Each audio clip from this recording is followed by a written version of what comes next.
court is now in session. Please be seated. Good morning, Your Honor. May I proceed? Yes, please. Your Honor, before the court today, we have the matter of Commonwealth versus Lindsay Clancy. She is represented by Attorney Kevin Reddington. The Commonwealth is represented by Assistant District Attorney Jennifer Sprague and Assistant District Attorney Jackson. All right. Well, good morning, everyone. Good morning, counsel. Good morning, Ms. Clancy. All right. So can I see counsel sidebar, please?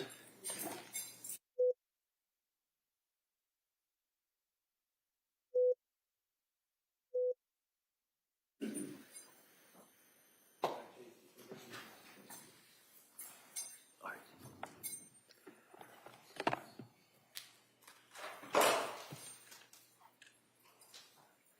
Court, all rise, please.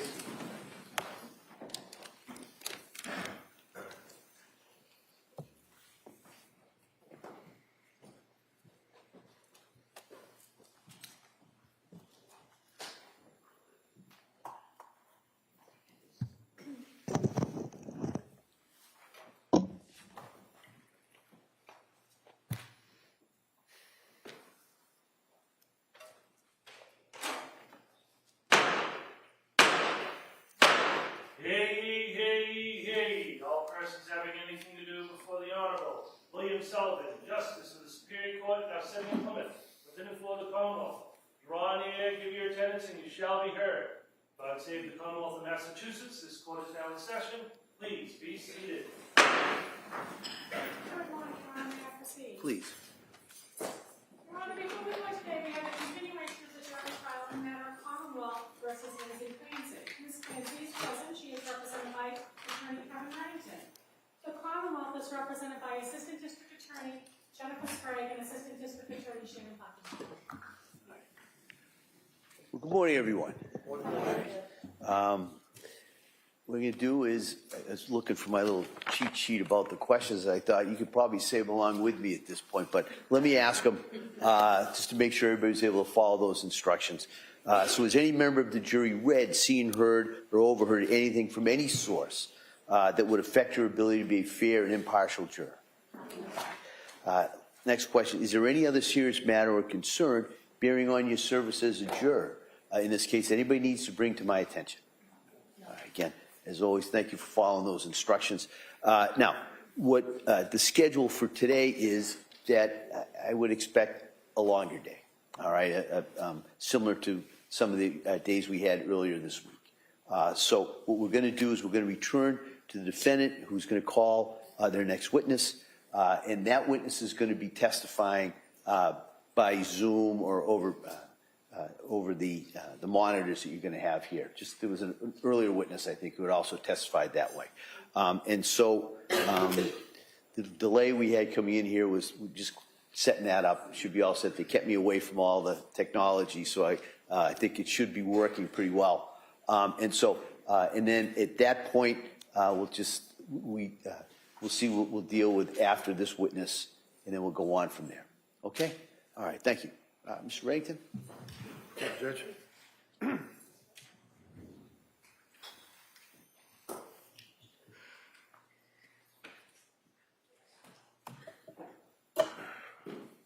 know who's got to turn it on. Okay, thank you. Could you please raise your right hand, sir?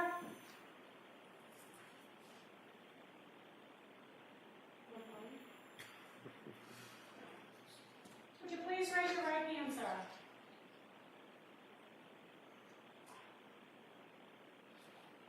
Do you solemnly swear that the testimony and the evidence you shall give to the court and the jury in the matter now pending between the Commonwealth and the defendant above shall be the truth, the whole truth, and nothing but the truth, so help you God? I don't think there's volume. Would you turn on your volume?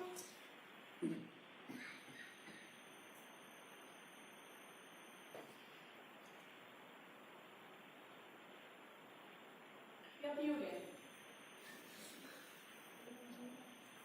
Okay, I think I've got it. But it's a little hard for me to hear you on your end. If you could keep your voices up, please. You want me to swear on again? Yes, please. Please raise your right hand one more time.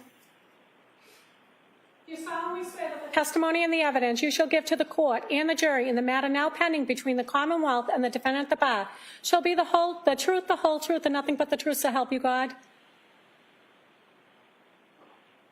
He froze. Yes, I do. Thank Thank you. you. I am able to hear you now.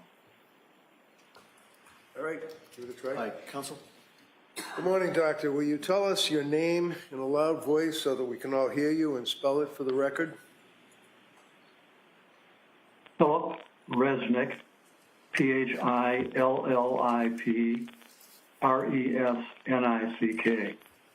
And where do you live, sir? Where do you live?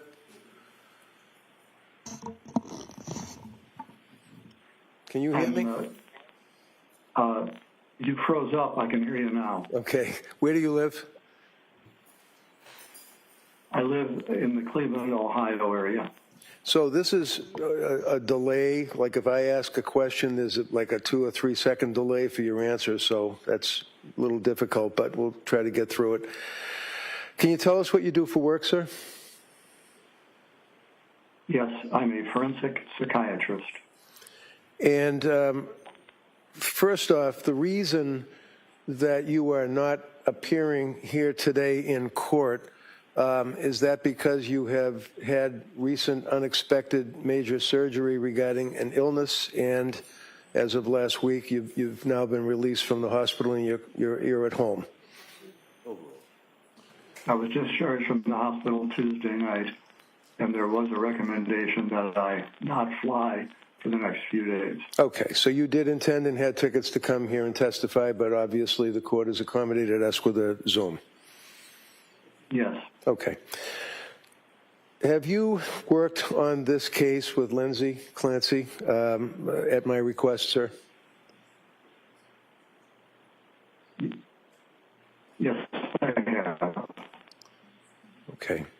Can you tell the jurors your educational and professional background, please?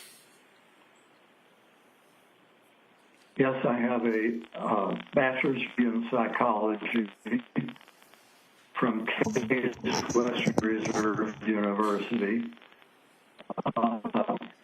No, it's really low and it's I graduated high school.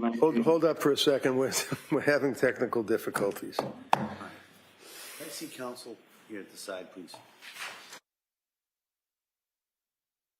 When you're watching TV, the little sign used to come up and say technical difficulties.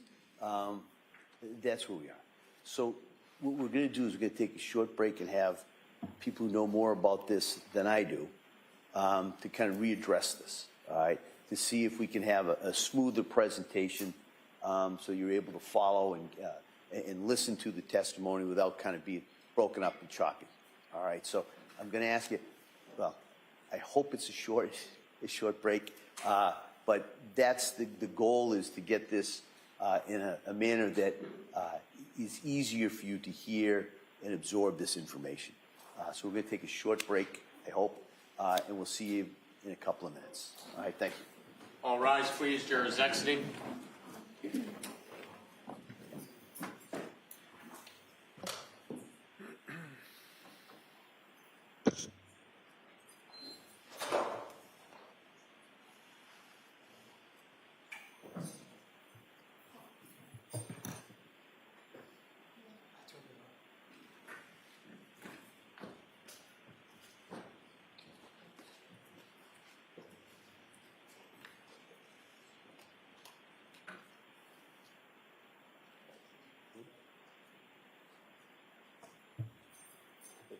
Come on, it's 2026.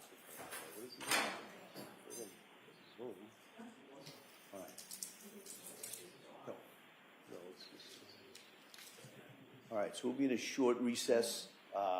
Yep. We'll kind of see if we get this working again, and we'll be out as soon as that's done.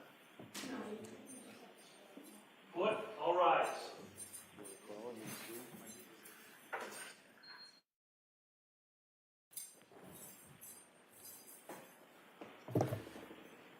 This court is back in session. You may be seated. Your Honor, for the purpose of the record, we return back to the trial of Commonwealth versus Lindsay Clancy. All parties are present excluding the jury. Are we ready for the jury? Yes. Fingers crossed. All right.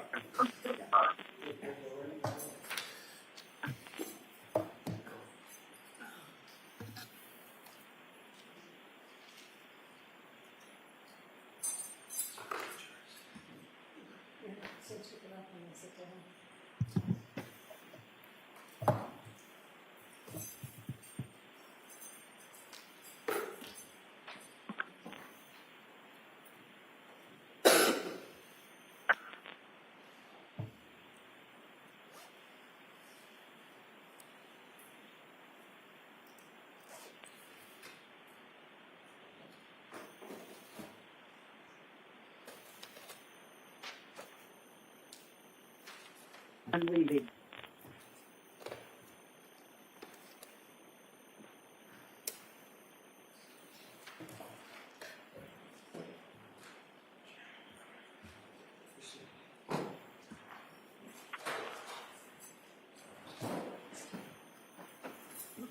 All rise, please. Jury is entering.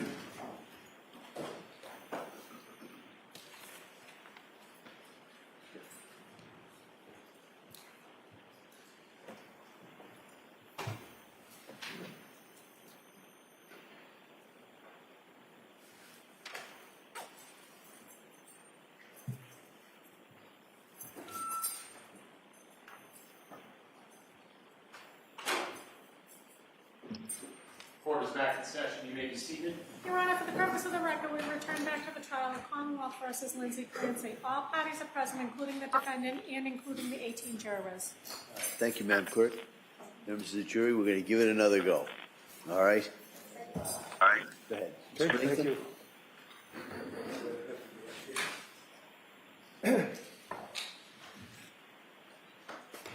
All right, Doctor, can you hear me? Yes, yes. Excellent. Tell us again your name for the record, just and spell the last name. So, President, P-H-I-L-L-I-P. R-E-S-N-I-C-K. All right, and you're going to have to speak a little slower, only because of the, the microphone. Okay. Tell us your background, sir. I know you're a physician. Tell us your educational background and your work history. I am a forensic psychiatrist, and I received a bachelor's degree in psychology in 1959 and a medical degree in 1963, both from Case Western Reserve University in Cleveland, Ohio. I then had a 1-month internship in a military hospital in Texas, and then I came back to University Hospitals of Cleveland, where I completed my residency in psychiatry. And do you have? Go further? I'm sorry. Go ahead. Go ahead. Yeah. Would you like me to? Yeah, you can continue. I interrupted. I apologize. Yeah. I have remained at Case Western Reserve University as now a full professor, and I've also become interested in forensic psychiatry, that is, that aspect of psychiatry which relates to legal issues such as this case. And I initiated a fellowship in forensic psychiatry in 1979 and directed that for 40 years. I also served as director of the Court Psychiatric Clinic in Cleveland, Ohio for over 40 years. Doctor, do you have board certifications as well? Yes, I'm board certified in psychiatry, 1971, and board certified in forensic psychiatry, 1979. Did you also have added qualifications in forensic psychiatry in 2014, 2024, and recertifications? Yes. And have you, without going through them, also had a number of visiting professorships?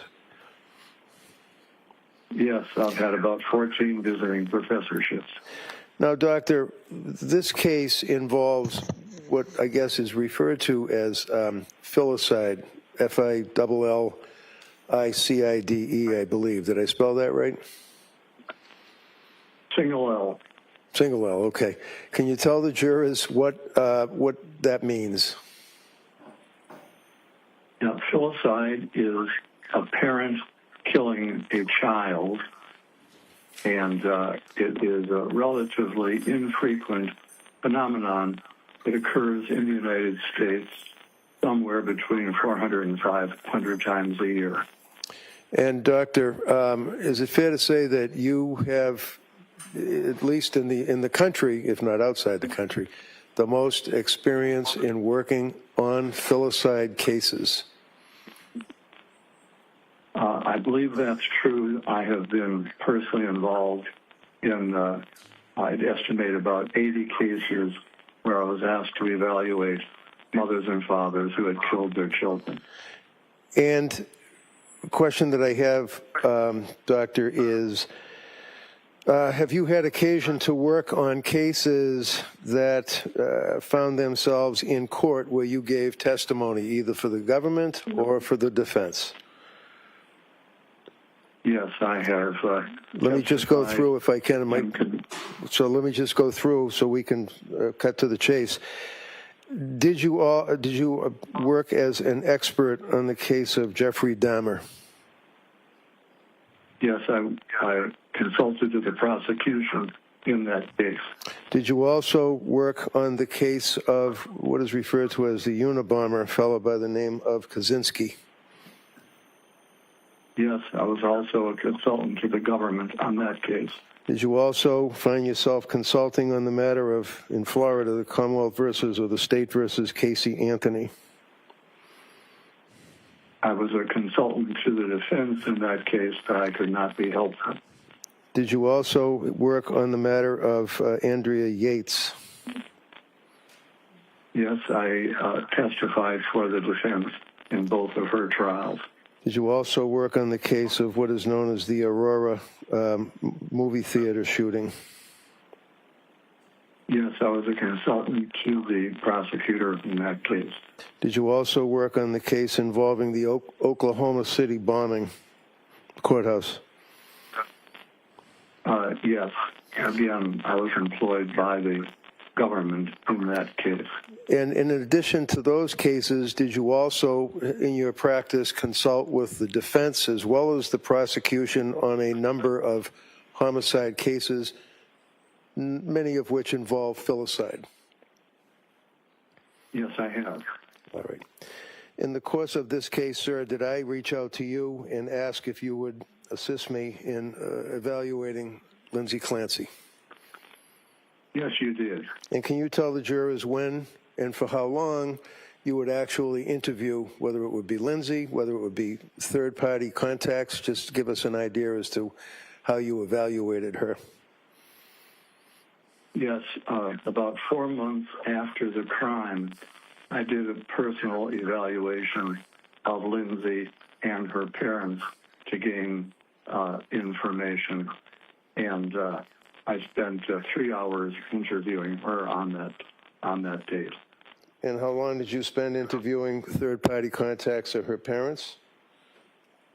An hour and 50 minutes.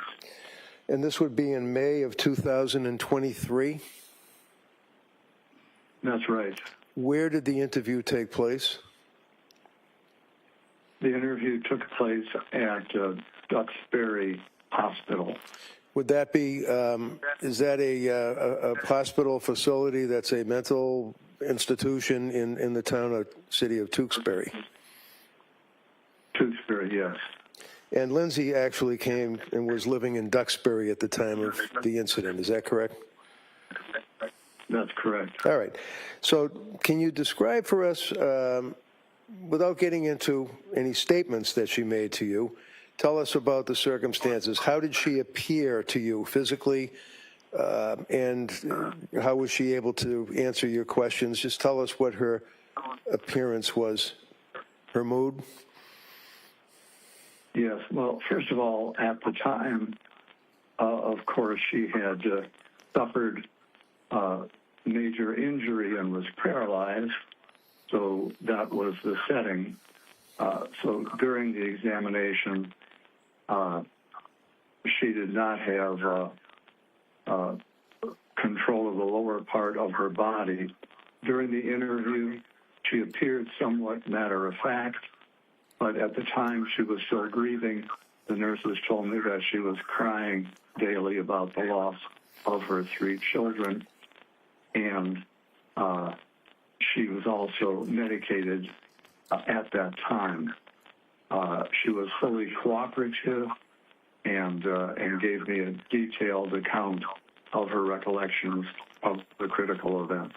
Did you make an observation of her affect? Did she appear to have what you refer to as a flat affect? Yes, she did have, or I would call it a blunted affect. That is, her emotions were not as you would expect. Her feeling tone was muted. Muted? Is that what you said, muted? Muted, Okay. yes. Now, Doctor, in the course of evaluating this case, and again, in the interest of time, would you agree that you had a chance to review a number of items to assist you in your evaluation? I reviewed extensive records in this case, both records referring to Ms. Clancy's mental illness, how it developed, who her treaters were, and then also I was able to evaluate records after her conduct. And that would include police reports, Extensive police reports, yes. grand jury testimony, Yes, photographs,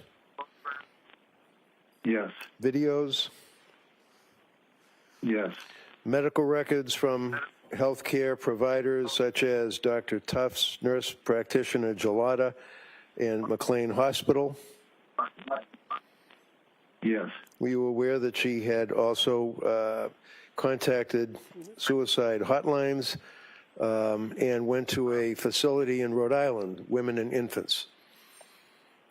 yes. I reviewed all those records. So with all of that information, Doctor, that you had access to, did you also have the opportunity to review any records from, let's say, the government's doctors, Dr. Helbrun, Dr. Mack, Dr. Satoff? Yes, after I prepared my report, I was aware that there were 3 experts employed by the prosecution, and I was able to review their reports in detail also. Okay. And your report is actually dated, you saw her in 2023, and you prepared your report ultimately after your evaluation in September. Do you know when the government's doctors' reports were available to you? Was that recently? My recollection is that they did their evaluation about 3 years after the crime, and I had the opportunity to see her 4 months after the crime. Now, did you also have occasion, sir, to see from Dr. Helbrun, government's doctor, psychiatric testing? Yes, I did. Can you tell us, for example, was one of the results on the psychiatric testing a test that he administered for the government called the MMPI, or Minnesota Multiphasic Personality Inventory Test? That was a psychological test that he administered, yes. And do you recall from reviewing the records what the results were? Was she faking, was she lying, or was she telling the truth? And the results showed no evidence of faking. Hold on.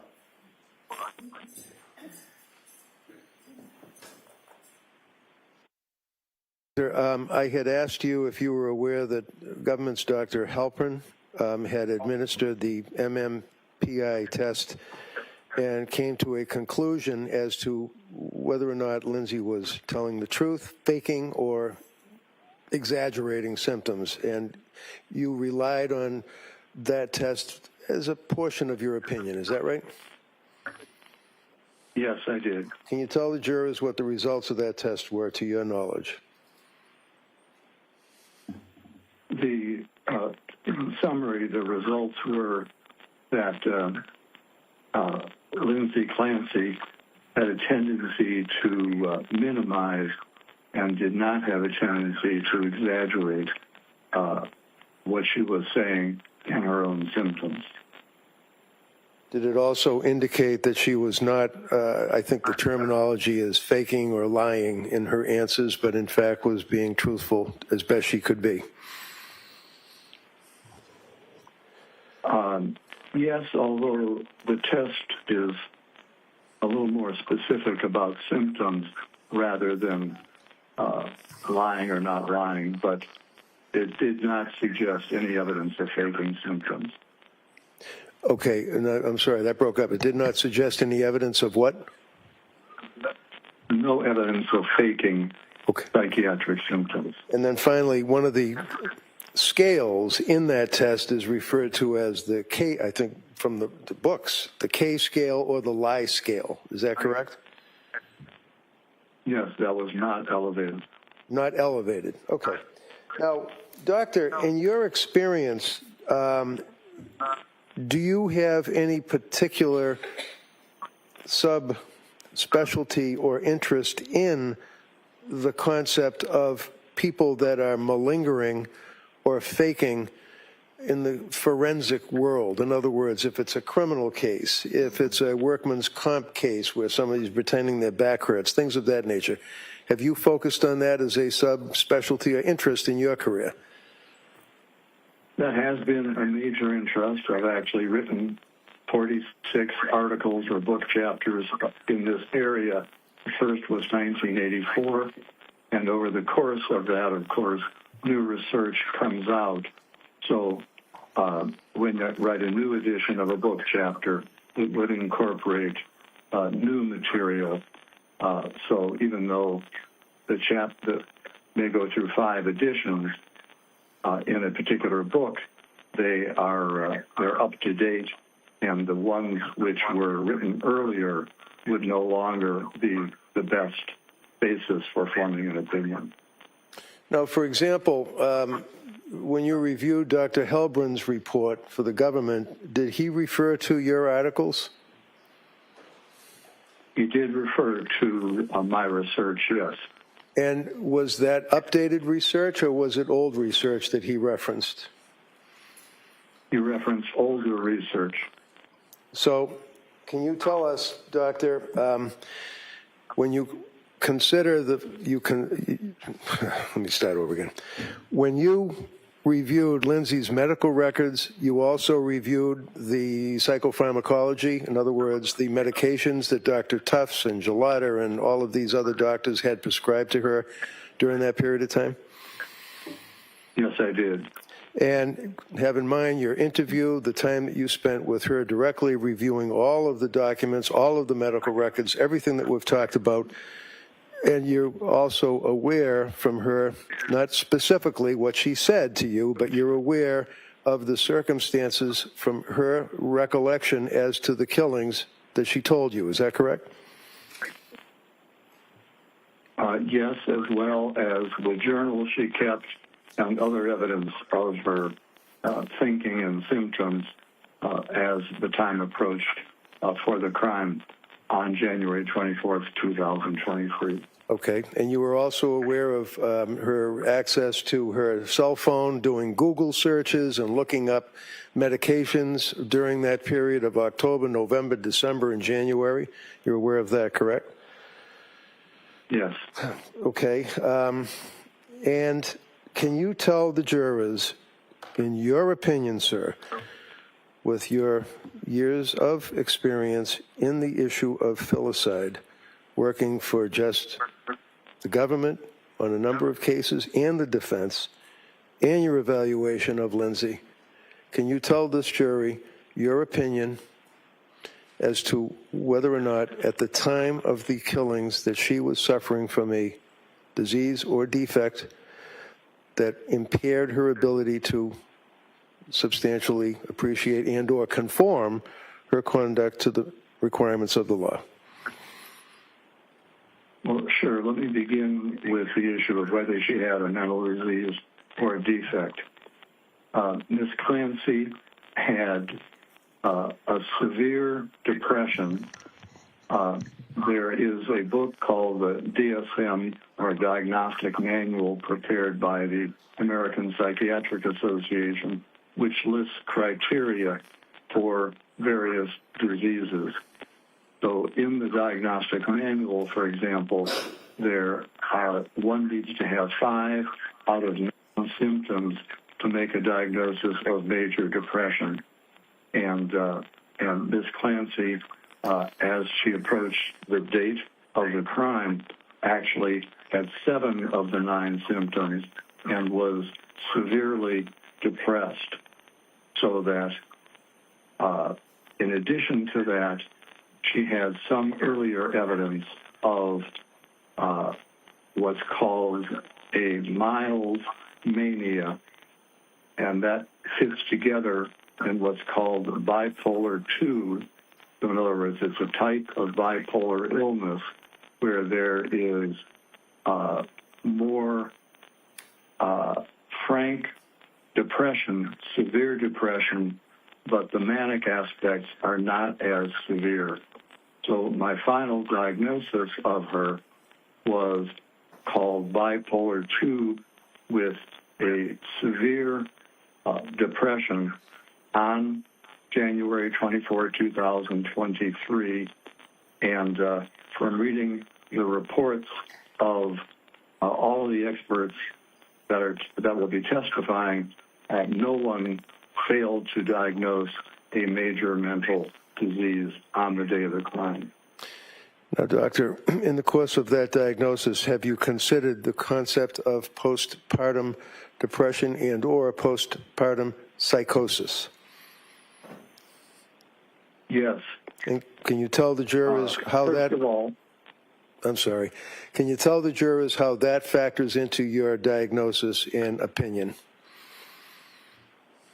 yes, Ms. Clancy had a history of anxiety and difficulty with each of her children. It was minor with her first child, more significant with her second child, and on the occasion of Callan's birth, things went well for the first 3 months, but then Ms. Clancy became very anxious and depressed, and it took quite a toll on her.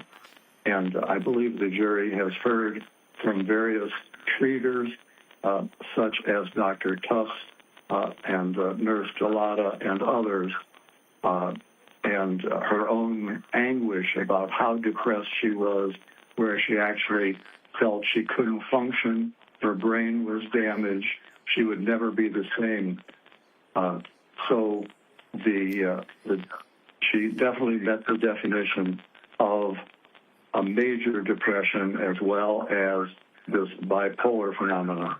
Now, with respect to the postpartum aspect, since Ms. Clancy's symptoms began within 3 months of Callan's birth, that would be considered a postpartum onset. Then, of course, she had considerable difficulty over the next 5 months, and at the time of the crime itself, on January 24, 2023, Ms. Clancy was frankly psychotic.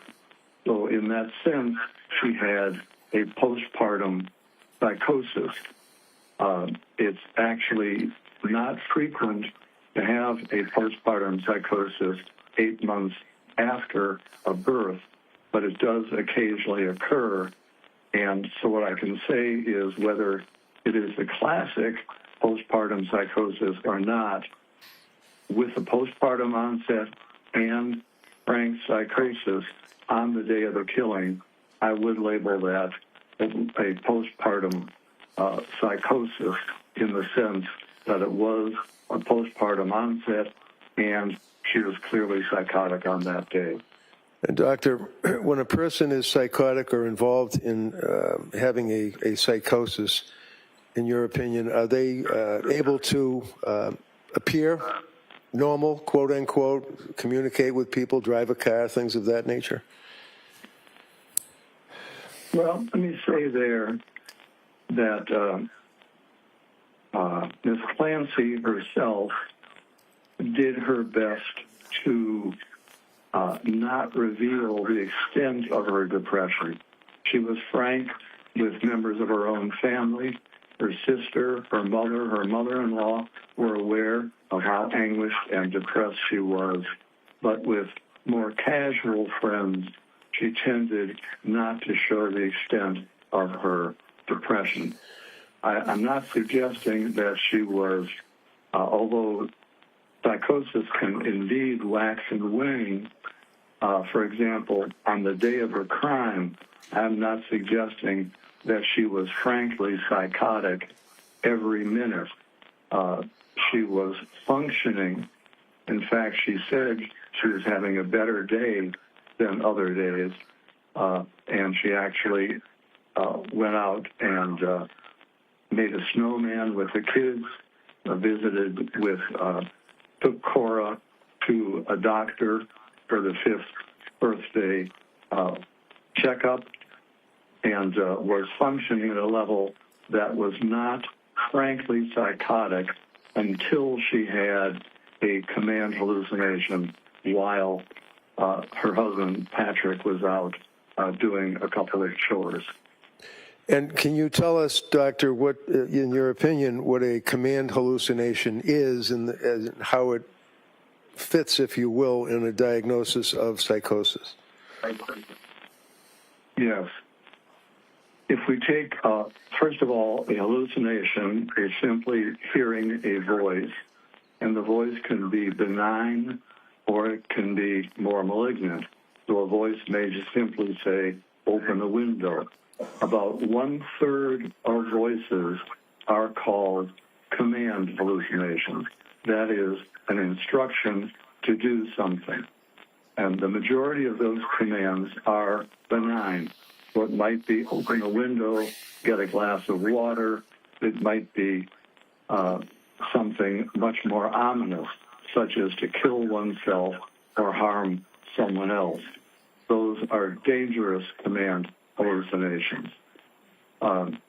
Now, in Ms. Clancy's case, she had not only a command hallucination on the day that she killed her children, she had what is known as a delusion of influence. That is, not only did she hear a command, but she felt that her body was taken over by an external force where she was in a dream state and did not have control of her own body. It was almost like she was a puppet and someone else was pulling the strings. Yeah, hold on a second. Counsel? Instruction at this point. I'm going to go into this also a little bit later when I give you the full instructions at the end of the case. But you were not to consider the defendant's statements to any psychiatrist or psychologist as establishing the truth of any facts that are contained in that sentence, in those statements. All right. The defendant's statements to any psychiatrist or psychologist for purposes of evaluation cannot be considered by you as evidence of premeditation, extreme atrocity or cruelty, or specific intent to kill. Such statements are admissible only as they relate to the basis for the doctor's opinion of the defendant's mental condition. All right, and I'll go into that a little bit later. Okay? Go ahead, Mr. Rigg.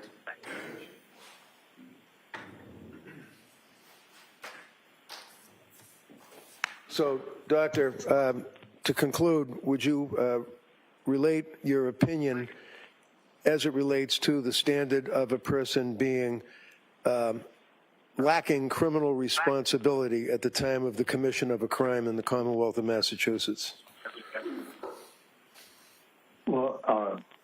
There are two arms to the test for criminal responsibility. One has to do the defendant's ability to control their conduct, and the other has to do with their knowledge of the wrongfulness of their acts. I'd like to address each of those separately, if I may. Sure. With regard to my opinion is that Ms. Clancy was, due to her mental disease, unable to conform her conduct was to the requirements of the law on the day that she took the lives of her children. And let me give you the basis of that opinion. First of all, she was hearing a voice which was commanding her to engage in the killing behavior, and she did not feel any sense of control. She felt that she had to obey the instructions she was receiving.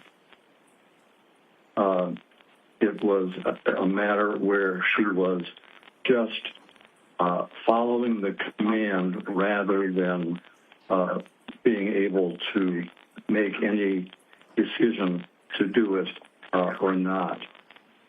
And, for example,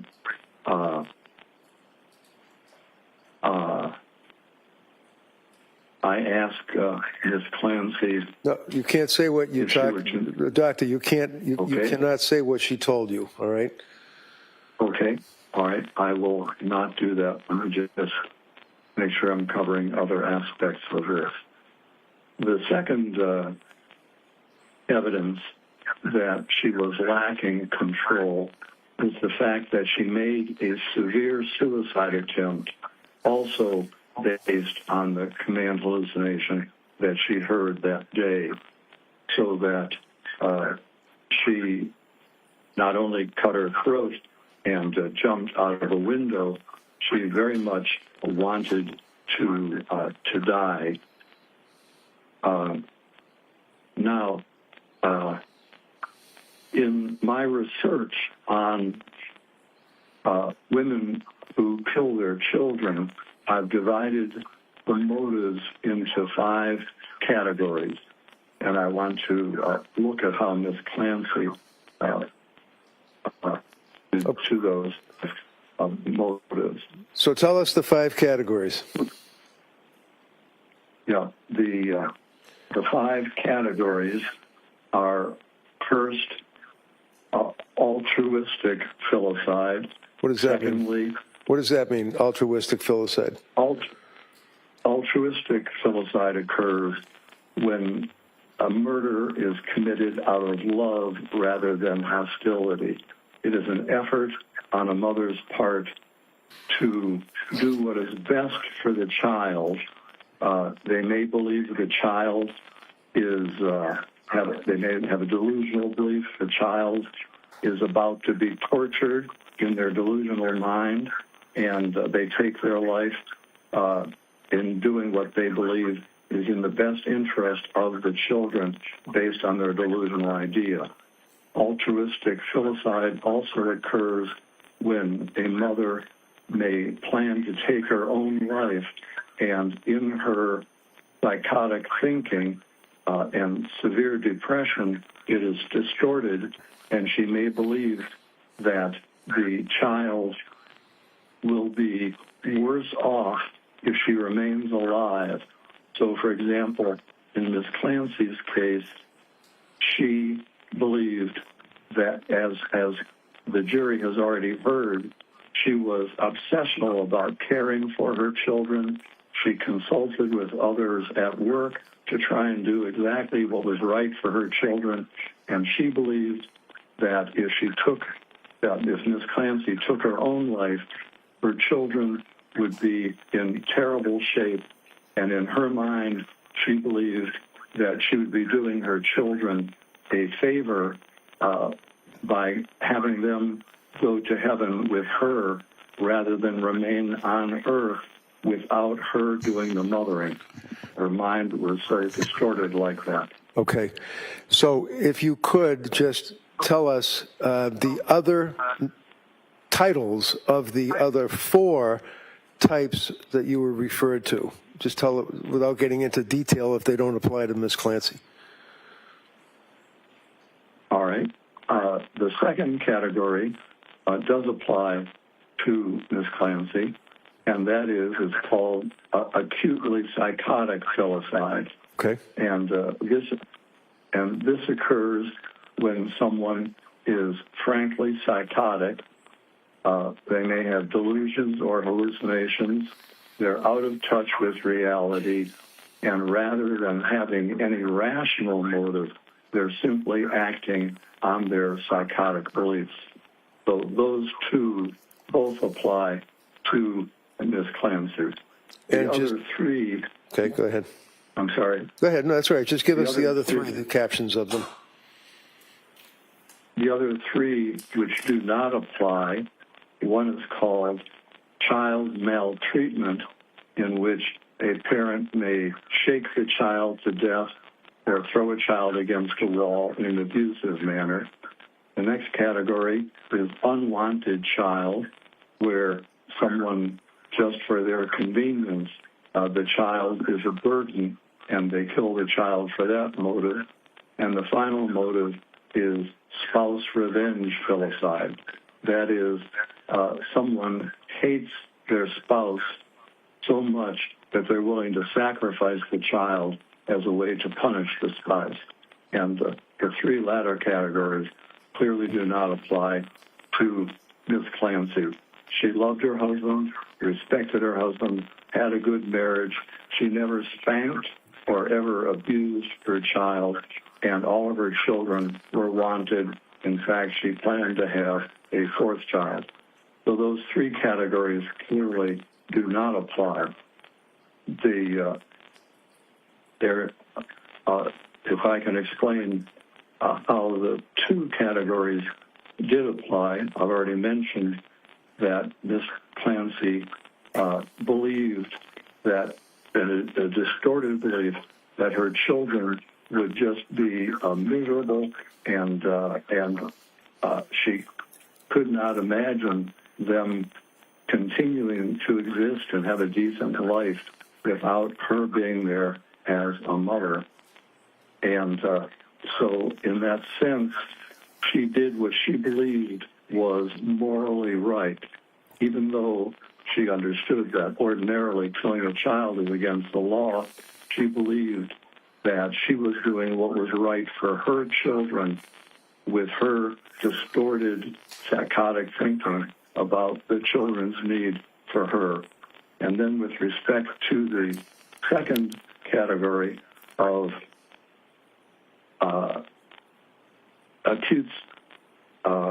acutely psychotic, Ms. Clancy was under the influence of a command hallucination and idea of influence, so that at that time, rather than the ability to make a rational decision, she was so in the grip of her psychotic command hallucination and idea of influence that she lacked the capacity to conform her conduct to the requirements of the law. Okay. And, Doctor, pretty much finally, there's been some questions or allegations that Ms. Clancy did not provide information to her health care providers about her adverse effects of medication that she had been prescribed. Do you agree with that from your review of the medical records, or did she, in fact, tell her health care providers how she felt as a result of what she perceived to be the medications that were prescribed?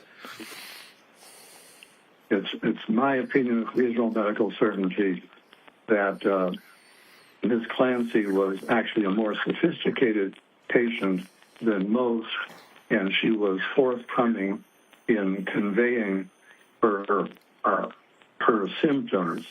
The one area in which she was not fully revealing was the area of when she had an impulse to harm her children, and that was because she had a rational belief that her children may be taken away from her by a social service agency.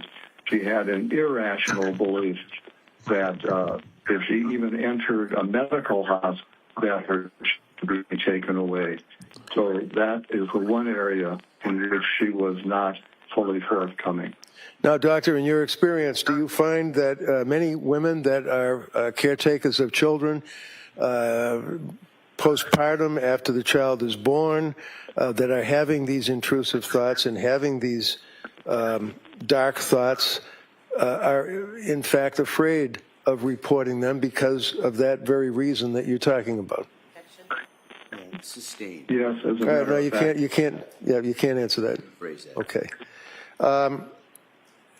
It's also been mentioned here a couple of times that she hasn't killed herself yet, even though she's in the Tewksbury Hospital. Can you tell the jurors briefly, while she's in the Tewksbury Hospital, what are the circumstances of her confinement and what type of care is being provided to her as it relates to whether or not she, or why she hasn't killed herself yet? Well, Nancy, indeed, there is evidence of her going suicidality to such an extent that she is never allowed to be out of the presence of a staff member. Even when I conducted an examination of her and requested privacy, a staff member had to be present. So her ability to take her life in view of her process and observation is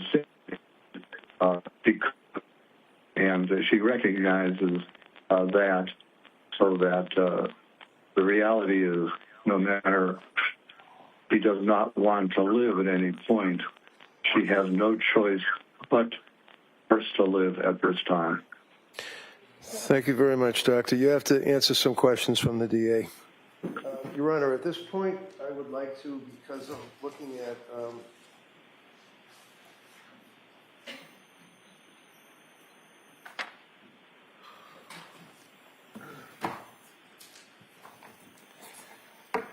got a 40-page resume, so I just offer that if I could. Any objection? No objection. Okay, that may be marked. Thank you.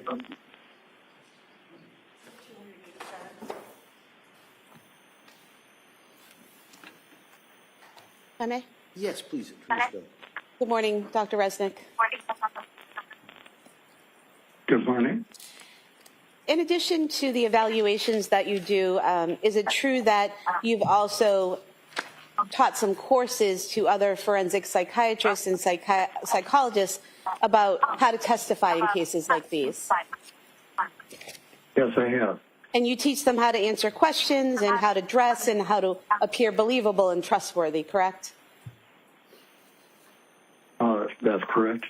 And in one of your trainings, excuse me, Do's and Don'ts of Depositions by Dr. Philip Resnick, in your course description, you state information beyond the question should not be volunteered because it will open up new areas for questioning, provide ammunition for attacks, eliminate the opportunity for surprise, and information fails to get to the jury, correct?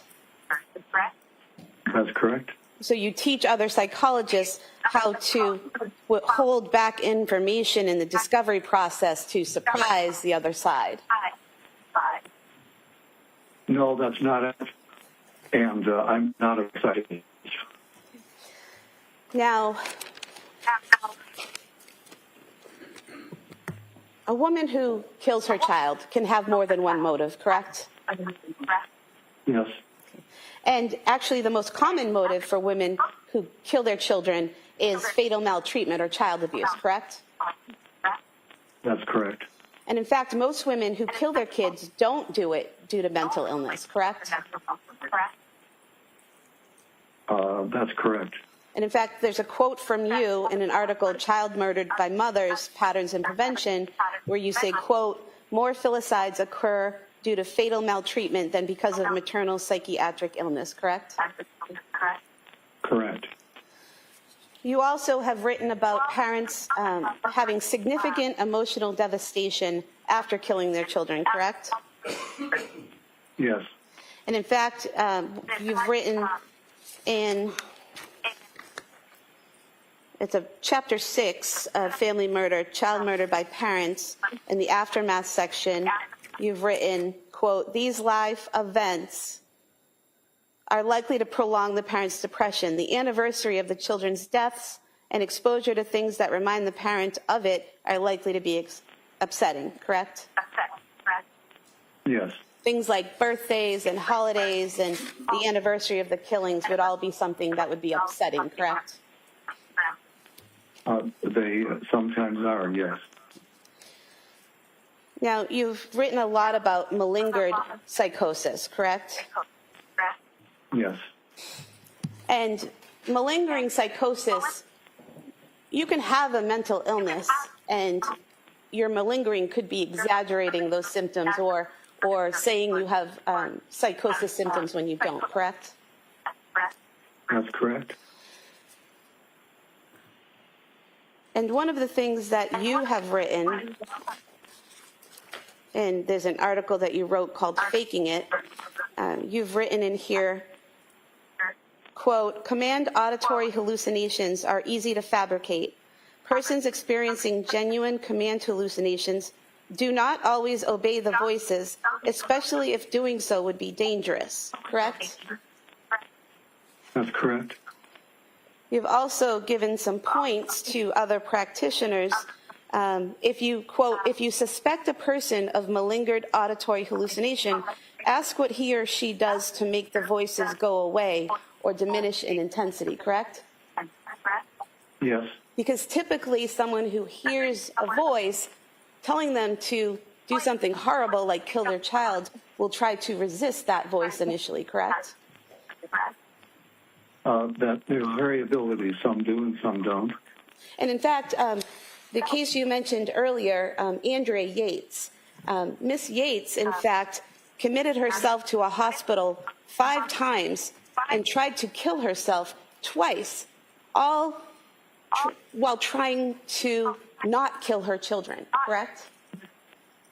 Yes. She had heard voices for months and telling her to kill her children, and to resist those voices, she actually tried to kill herself, correct?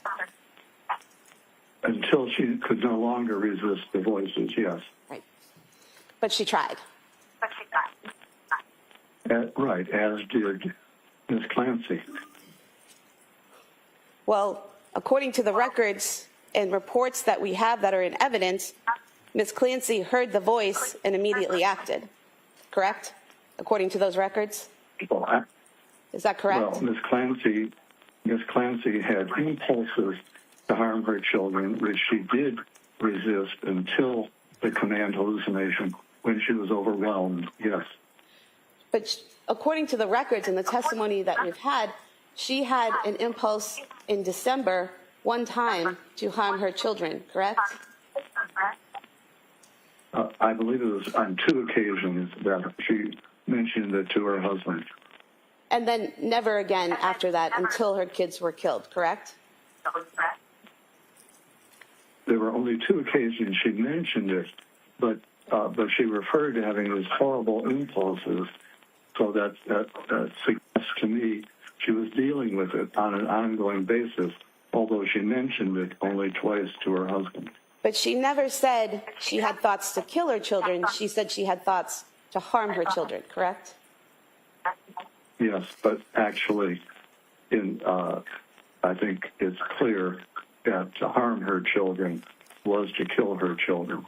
Well, in the records where you say that she was so clear in presenting her symptoms to her doctors, she repeatedly was asked if she had any homicidal ideation, and she repeatedly said no, correct? That's right, and she didn't in the initial parts of her treatment, but by late December and January is when she did have those impulses. But what and she she told did not her, acknowledge them. but what she told She her did not acknowledge doctors, them to her doctors. what she told her doctors in December is that she had no homicidal ideation. She only reported suicidal ideation, correct? Yes, and as noted, that's very common because people fear their children will be taken away. So it's better to kill them than to have them taken away. Sustained. No, it's not better to kill them Hold on, Doctor. than have them taken away. That question is stricken, that answer is stricken. Okay. You say that she was very forthcoming in her symptoms to her medical providers, but she never told those medical providers that she had an impulse to harm her children, correct? That's correct.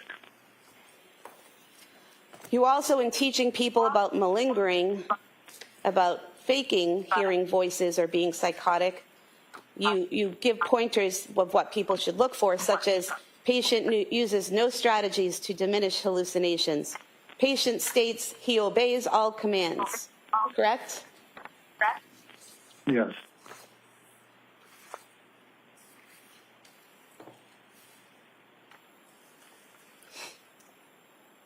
You also, in a podcast,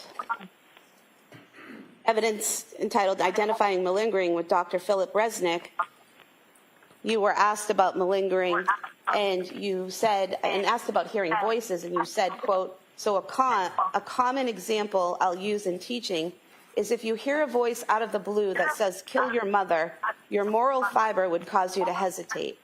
But if you have concurrent delusion that your mother is an evil wizard, you're more likely to act on that command hallucination, correct? Correct. And there's no evidence in the records or in the testimony that we've had thus far that Ms. Clancy believed that her children were evil or that they were possessed or that there was any danger posed by them or to them by such forces, correct? Instead, Ms. Clancy Well, it was a had yes or no question, Doctor. No, go ahead. You can answer that. Instead, Ms. Clancy had the dichotic, distorted belief that her children would be better off in heaven rather than being motherless. So that was her psychotic distortion, coupled with the command hallucination. So she met the exact requirement you're referring to. And you believe that that was her psychotic delusion that they would be better off without her, better off in heaven without her, because according to your report, you could figure out no rational, non-psychotic motive for her to kill her children, correct? Yes. And so just because you can't figure out a motive or you don't know a motive or the person doesn't tell you a motive doesn't mean that there actually isn't a motive, correct? There was a motive. But that's not what I asked you. I did not already. ask you about Ms. Clancy. I said, just because someone tells you that they don't have a motive or you can't figure out a motive doesn't mean they didn't actually have a motive, correct? That's possible, yes.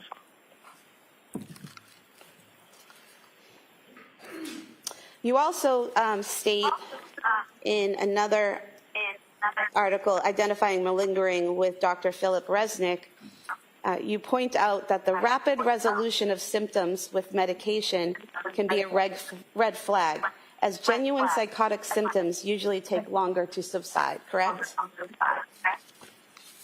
That's correct. Were you aware from the Tewksbury records that on page 1136 it says Ms. Clancy has been clinically stable since her admission. There have been no events of affective, cognitive, or behavioral instability since her admission, and that Ms. Clancy has not evidenced any challenges in accepting and conforming to the rules and standards. Did you review that Yes, note? I'm aware of that. Okay. Were you also Yep. aware on page 1168 that it says Ms. Clancy denies that she has ever experienced hallucinatory content prior to or since that event, referring to when she killed her children, correct? Yes. And you're aware on page 1170, it states Ms. Clancy presents with intact reality testing and no observable symptoms of psychosis. She is actively engaged in treatment. She is able to identify possible hopes for her future, including serving as an activist for postpartum psychosis awareness and participating in a wheelchair marathon. Were you aware of that? Yes. I move to submit these three. sections as the next three exhibits. All right. Any objection? All right. Are those part of the Tewksbury records are already in? Yes. Okay, those may be admitted.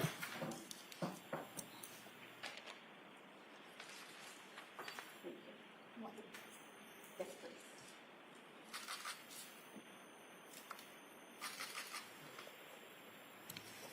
please. Page 9 and 290 still marked.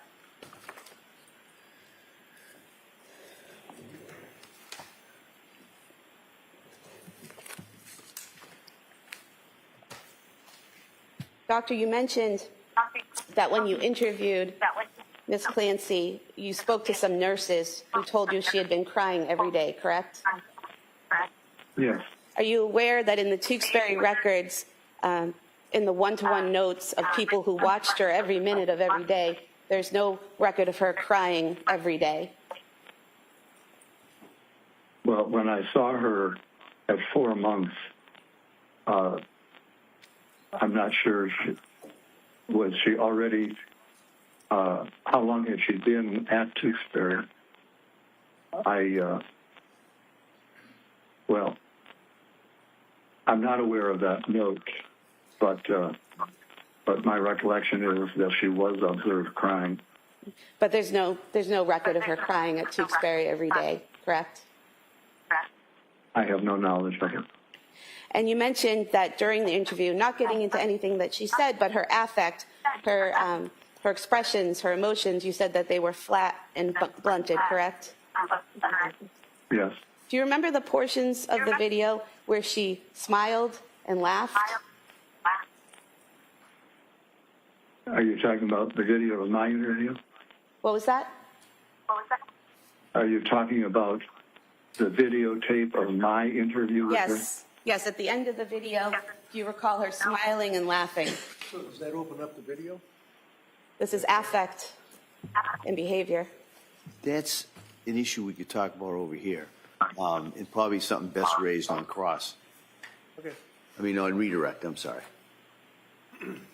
And just getting into her affect and behavior, doctor. Yes. Yeah, that's not inconsistent with her affect throughout the interview, especially, for example, in talking about Well, not getting into how what she delighted talked she about, was with doctor. I'm not asking anything about what she talked about, just her expressions and her affect. Now, you mentioned that the Commonwealth experts saw Ms. Clancy 3 years after you examined her, correct? I said it was 3 years after the crime. Okay. And you're aware that the Commonwealth was not permitted to interview Ms. Clancy until after defense had filed a notice of their defense and we'd been given permission by the court to have our experts interview her, correct? Yes. And you're aware that did not occur until approximately 2.5 years after the incident, correct? Yes. Now, you mentioned that postpartum psychosis doesn't typically happen 8 months after a child's born, correct? Yes. In fact, typically, it's within 4 weeks of a child being born, correct? Most often, yes. And you mentioned that her postpartum, Ms. Clancy's postpartum symptoms began within that 3-month time frame of postpartum. Do symptoms have to occur within that 3-month period to be postpartum? Well, there's a wide range of definitions of postpartum. Some scholars in the area make it the whole first year, others 3 months, others 4 weeks. And in fact, her seeking help from a psychiatrist happened in September, which would have been 4 months after she gave birth, correct?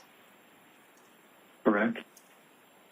You mentioned that Ms. Clancy was able to hide her symptoms of depression from her friends, that she was open with some people, but she was able to hide those symptoms from friends and other people she interacted with, correct?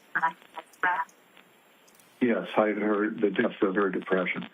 And so she was able to control and conform her behavior to situations in which she did not want to show people how she was feeling, correct?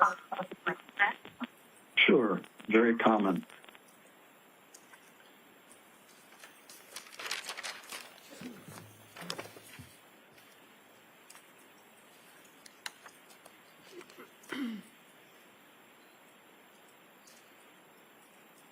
Now, you wrote in your report on page 24 that Ms. Clancy had paranoid beliefs that her children would be taken away from her if anyone knew what she was going through, correct? Yes.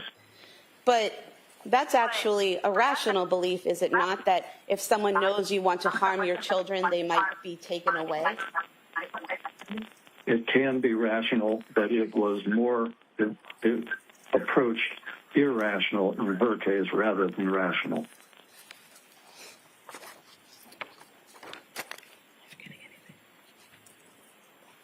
I have nothing further. Your redirect? Bless you.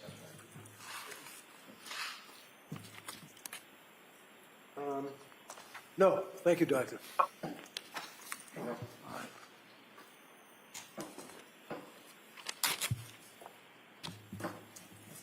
All right, so if we could turn off that.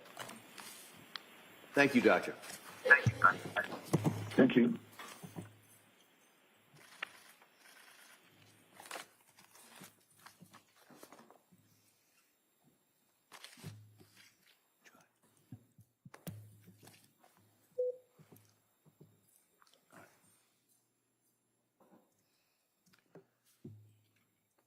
All right.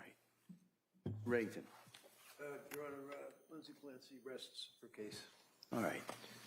So, members of the jury, the defense has now rested its case. All right, so I'm going to talk to counsel for a minute or so over here, and we're about to go into the next phase of this case, which would be the Commonwealth is offered and given the opportunity to offer rebuttal witnesses on certain issues.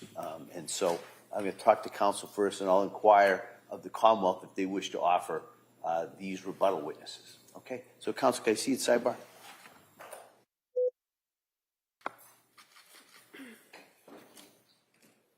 All right. Attorney Sprague, does the Commonwealth wish to offer any rebuttal? Yes, Your Honor. All right. If you call your next witness, please. The Commonwealth would call Dr. Abram Mack.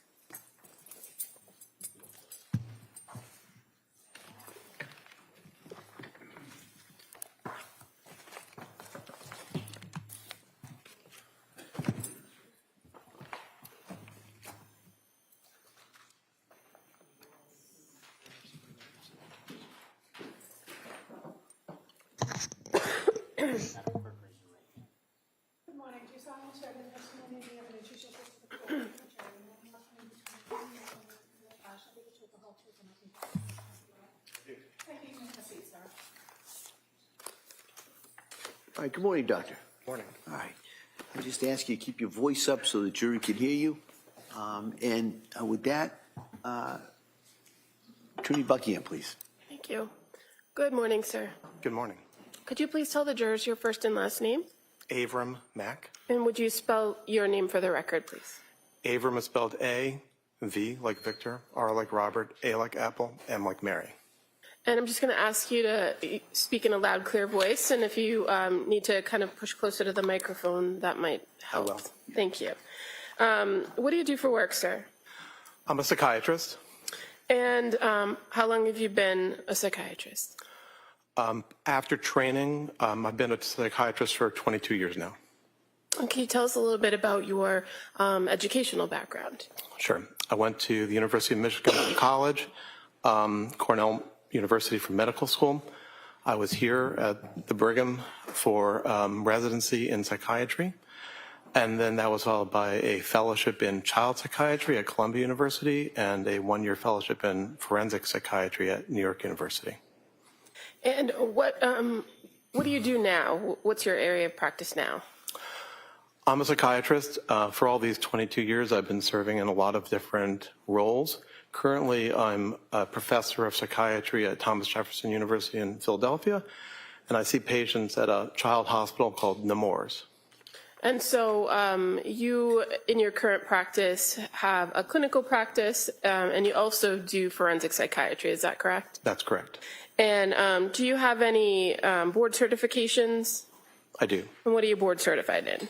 I'm board certified in psychiatry, child and adolescent psychiatry, and also forensic psychiatry. I had been board certified in addiction medicine by the American Board of Addiction Medicine, but they closed. So I don't know if I can still say that I'm board certified by them. Okay. And to what extent are you engaged in the forensic psychiatry? Or what areas of forensic psychiatry do you have you testified in? I've provided testimony in perhaps almost every area of forensic psychiatry, ranging from testamentary capacity of adults who engage in contracts, or appropriateness for adoption, or whether or not a person is competent, or if a person is criminally responsible. Now, in what areas of the country have you testified on those topics? Around the country. I'm not sure how many states I've testified in, but I've been engaged in reviews or investigations of cases in, I think, more than half the states. And what does it mean to conduct a forensic evaluation in psychiatry? Well, it can mean a lot of different things depending on the question that's being asked by a court or other authority. Sometimes there are statutes that you as the forensic psychiatrist need to try to answer a particular question that a statute requires. Or sometimes it is a matter of giving an opinion, say in a civil case, where it's your understanding of, say, the degree of harm that the person has experienced. Sometimes great, sometimes not so great. And you, in your experience, have testified as a forensic psychiatrist in both civil and criminal matters, correct? Correct. And are you aware of a difference between forensic psychiatry versus forensic psychology? There are differences, aside from the fact that they're different professions, but they both cover mental health. There are different rules that apply to forensic psychologists in their carrying out their roles as psychologists. Now, when you mentioned that you have done some work and testified in matters regarding criminal responsibility, right? Correct. And you're aware that different states have slightly different statutes when it comes to criminal responsibility. Yes. And so in this case, you were asked to review the matter of the Commonwealth versus Lindsay Clancy, correct? Yes. And so in order to do that, did you review the statutes here in Massachusetts regarding criminal responsibility? Yes, I did. And can you tell us how it came that you were involved in this case? I was asked by the prosecutor's office to be involved as a psychiatrist reviewing the matter. And when you're asked or you're retained by either side in a case, a defense or a prosecution, what is the goal of the evaluation? Are you just trying to advocate for the side who hires you, or are you conducting an independent evaluation of the evidence? Overall. You can answer. Well, to answer your question, certainly the goal is to provide an independent evaluation, or one would also add to provide clarity and to say what can be said. In criminal matters, sometimes it's a very certain question that it's either a yes or a no. In other matters, it's not always necessarily a strict yes or no. Now, in criminal matters where you were asked to conduct these independent evaluations, how do you approach it? What kind of information do you seek, or would you prefer to have in order to conduct the evaluation? Well, generally one starts with the statute and then tries to gather or review what information exists to understand the mental state of the person, if that's pertaining to the particular statutory question, and to understand the mental history and the mental state of the individual, and to see if that can be applied to the questions at hand. And so what types of records are you generally looking at when conducting a forensic evaluation for something like criminal responsibility? Well, one would certainly want to review psychiatric records if they exist. Ideally also to have examined the individual and to gather information, not only historical information from the individual, but to do, in that sense, an examination in real time. And that provides you the information, what we call a mental status examination. Okay. Other records are also important, medical records, educational records, and other records that describe the individual. And when we're talking about a criminal case, fair to say you review the entire criminal file too, right? Yes. And when you're doing these evaluations and creating a database of this particular information, are there any limitations to your opinion or evaluation? I'm not sure how you mean that. Well, when you have these evaluations that you're conducting, namely for criminal responsibility, do those evaluations, are they limited based on the information that you have? Meaning, if you don't have everything at the time you do your evaluation, is there kind of a caveat to your opinion? Well, when I write an opinion or state an opinion, it is based on the totality of the information that I have.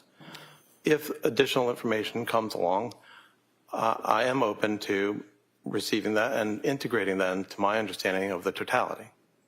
Now, when you interview the individual in these evaluations, the purpose of the interview or purpose of your contact with them is not to provide treatment, correct? Correct.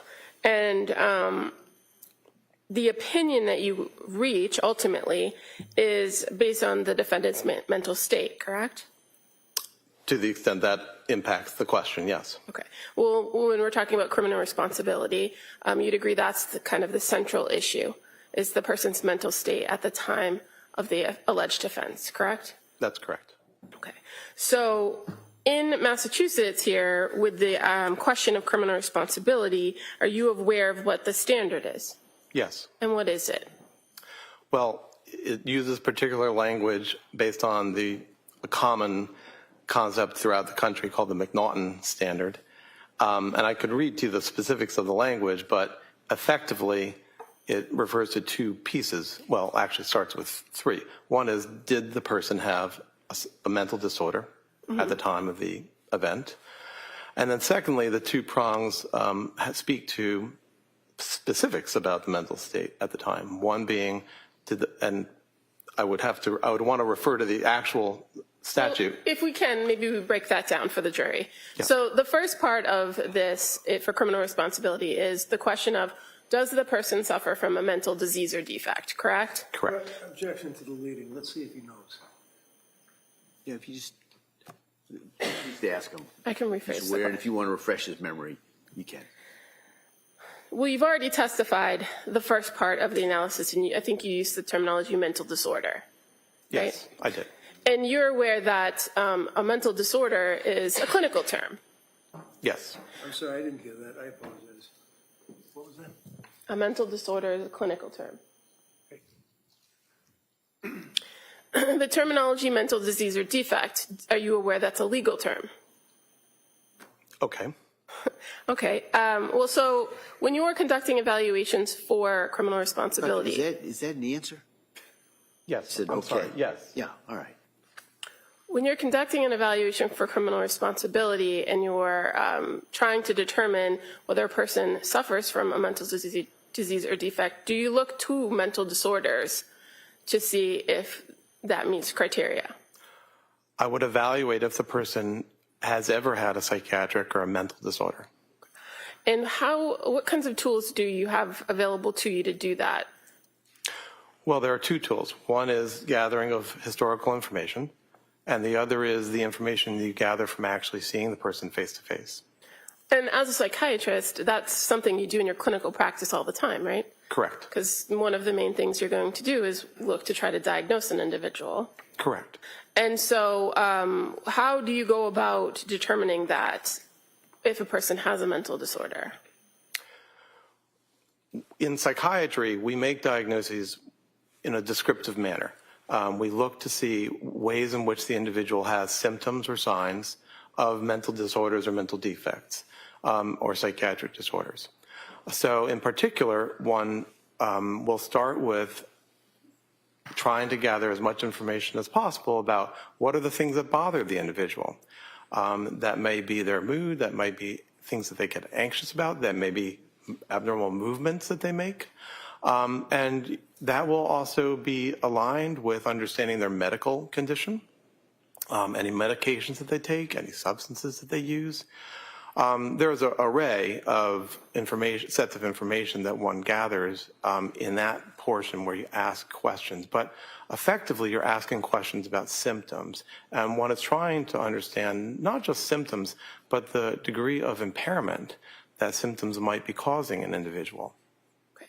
And do you work with any sort of tools that help you identify particular characteristics of symptoms associated with disorders in your field? Well, at times, individuals use scales or tests, which can be psychological tests or scales that ask particular questions. Or other times, you might use tests that are biological tests, like the person's brain waves, called an EEG, or laboratory tests. When you're talking about diagnosing an individual for any particular mental disorder, are there specific criteria for different types of disorders? Yes, there are. And is there a source that you use as a psychiatrist in order to identify the criteria for different disorders? We use a text called the DSM, otherwise known as the Diagnostic and Statistical Manual. It's currently in its 5th edition, or actually a revision was made of its 5th edition. And so that text, which is created and vetted by a large number of professionals, provides criteria for the different disorders, and these are known as operational criteria. In psychiatry, there aren't necessarily gold standards that you can use for diagnosis, like finding a bacterium or finding an anatomical tissue.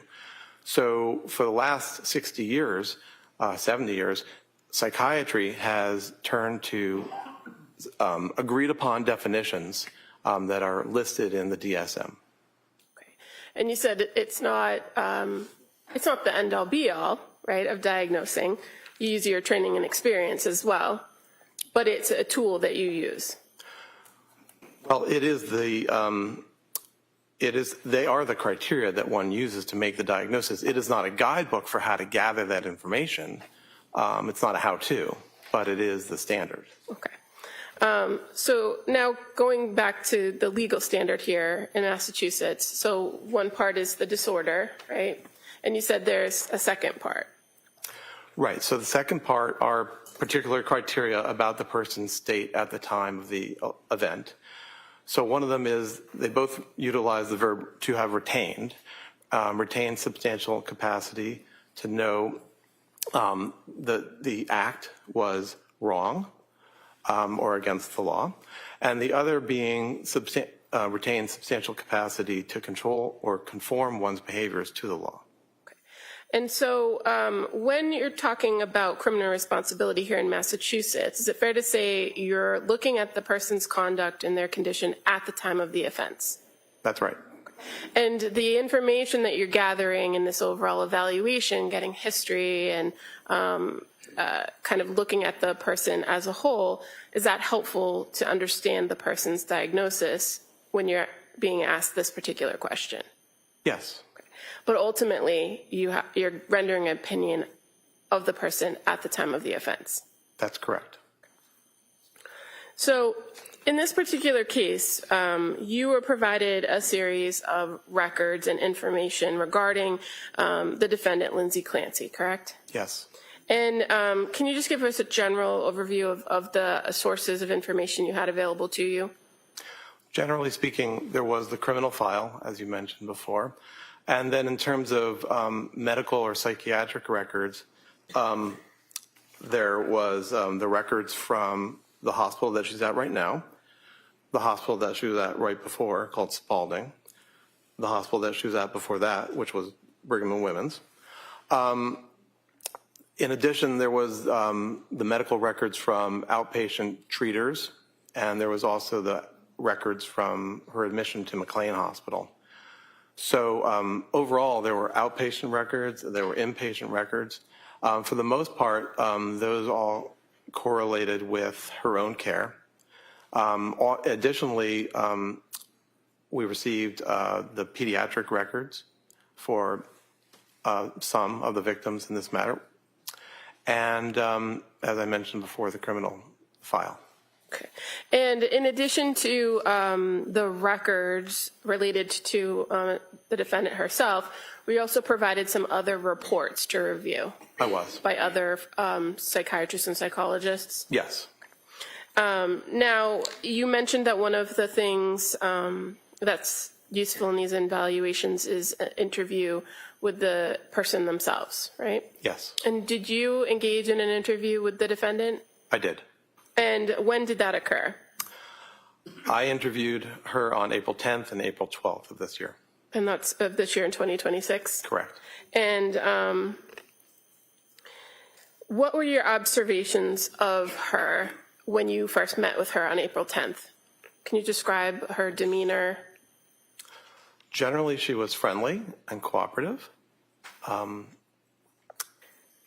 When you begin an interview with an individual that you're evaluating, do you conduct what's referred to as a mental status exam? Well, the mental status exam happens all the while that you're interacting with somebody. You're always observing for aspects of their emotions, how they speak, their mood, and so forth. Sometimes there are directed aspects of the mental status examination where you are asking about particular cognitive capacities like executive functioning and attention and concentration. But the gathering of information about the person's mood, for example, or their thought process, that happens throughout the entire portion. Okay, and so over the course of the time that you met with the defendant, were you able to make observations of, for instance, whether she maintained eye contact with you when speaking? Right, so she did maintain eye contact. Okay, what about her emotional state? So overall, if we go through the various components, like what's called her affect, which is her emotional expression or her mood, generally speaking, there were not many abnormalities in her presentation, and I can go through them. They include the way in which she speaks, that is to say the rapidity of speech, if the speech is made in sort of regular intervals between words. In terms of thought, does the person, and in this case did Ms. Clancy, make goal-directed ideas? Mm-hmm. Was there a particular content of the ideas? So generally speaking, for all the components of the mental status examination, there were not really abnormalities. I would say at some points she seemed distressed by some topics. I believe tearful at one point, but otherwise nothing remarkable on mental status examination. Okay. And in these evaluations, when you're interviewing the individuals, are you also kind of taking account of their physical presentation? Yes. And obviously, when you met with her in April of 2026, you were able to observe her physical condition, right? Yes. And what were your observations of her physical condition? Well, she's utilizing a wheelchair. Generally speaking, there were not necessarily abnormal movements that I observed. She seemed comfortable physically. Did you find that she was able to kind of navigate her situation herself? Meaning you were in a room with her with other individuals, right? Yes. And she was able to kind of take care of her own. I'm going to object leading at this point, just as they object. Sustained, if you just ask the observations. What did you observe her do as far as moving herself around the room? Was she able to do that? Yes, at the moments when there were transitions, when we took a break and she went out to the hall, she was able to navigate her wheelchair one place or another. And when you spoke with her on April 10th and April 12th, were you able to kind of have a conversation with her about her level of functioning at the Tewksbury? Yes. And did she tell you anything about what her general day looked like? She described her general day. She described basically her existence there at Tewksbury. Okay. And did she indicate to you whether she engaged with other patients, or did she spend her day mostly in bed, or what did she say about that? Mostly, she described she stays in bed or on her own. I don't think she described interacting with patients very much. There were a couple of ways in which she did interact with staff, at least. There was a therapist that she described working with. She did describe having had a physical therapist at a certain point. I'm not sure if I remember if she still was getting physical therapy. She stated she wasn't very interested in the physical therapy that she was getting there. She wasn't interested in the food there. She described having visitors at a not infrequent basis, and that sometimes she was able to eat food or drinks that were brought in by them. And who were her visitors, if you recall? Family members mostly, as well as, I believe, both, and I'm not sure if they were specifically from the Brigham or Mass General, but or any place in particular, but I believe religious figures, chaplain or priest from some organizations. And her having told you that she kind of has visitors, were you able to corroborate that in reviewing records that she had visitors? Yes. And were you able to corroborate, or were you able to identify in the records that she did interact with staff and patients at the hospital, according to the records? To some degree, yes. And you said that she had indicated to you that the food wasn't appealing at the hospital. And did you have the chance to observe her consuming her own snacks or beverages? Beverages, yes. Now, did she indicate to you her level of attention to hygiene and grooming while at Tewksbury? She did. She described that she wasn't very interested in her own hygiene or grooming. And were you able to later in the conversation speak with her about her ability to take care of her own daily activities like grooming? For instance, showering. Was she able to do that on her own? Showering is embarrassing. It requires staff to help her. And that's one way in which she would rather not. It may also be that she described a lack of interest. So it's both components. When you observed her, did she appear to be disheveled or not properly groomed in your meetings on April 10th and 12th? No, she appeared groomed sufficiently, and I believe her hair was combed and she was wearing neat clothing. Now, did she describe to you her thoughts or feelings about her current situation? Yes. And what did she say about that? Well, she described feeling depressed, which she termed situational depression. She described feeling, I'm not sure the exact term she used, but feeling miserable, not wanting to be alive. And finish, please. If he's finished, that's fine, but don't cut him off. All right. Yeah. Sorry. I'm sorry, doctor, were you done? Yes. Thank you. So when you were meeting with her, do you recall her indicating that she reported being devastated? Yes. That she was devastated and grieving by her current situation? Yes. When you met with her at the Tewksbury Hospital, did you go over with her what her current treatment regimen is, what current medication she was on? I did. Was she able to tell you what medication she was taking? Yes. And were you able to confirm that with the records, that that was an accurate report? Yes. So what medications, when you met with her in April 2026, was she currently on? Well, in terms of psychiatric medications, the main medication of note is olanzapine. I believe that there were several medications being used for her physical needs. One that helps with her bladder, one that helps with movement of the GI system. Well, let's just kind of focus on the psychiatric medications, right? Because that's of your interest here. You mentioned olanzapine. What's the common or the brand name for that? It's called Zyprexa. And what is it used to treat? Originally, it was created to be an antipsychotic medication, so to treat psychosis. Okay. And are you aware that it's prescribed to Ms. Clancy for bipolar? Yes, it is also used for mania. It is also sometimes used. The question was bipolar. Yeah, the question, if you could just listen to the question, answer the question, and then if the Commonwealth or the other side wants to add to the answer, they'll ask you, okay? Go ahead. So I think my question was, are you aware that the Zyprexa is prescribed for bipolar?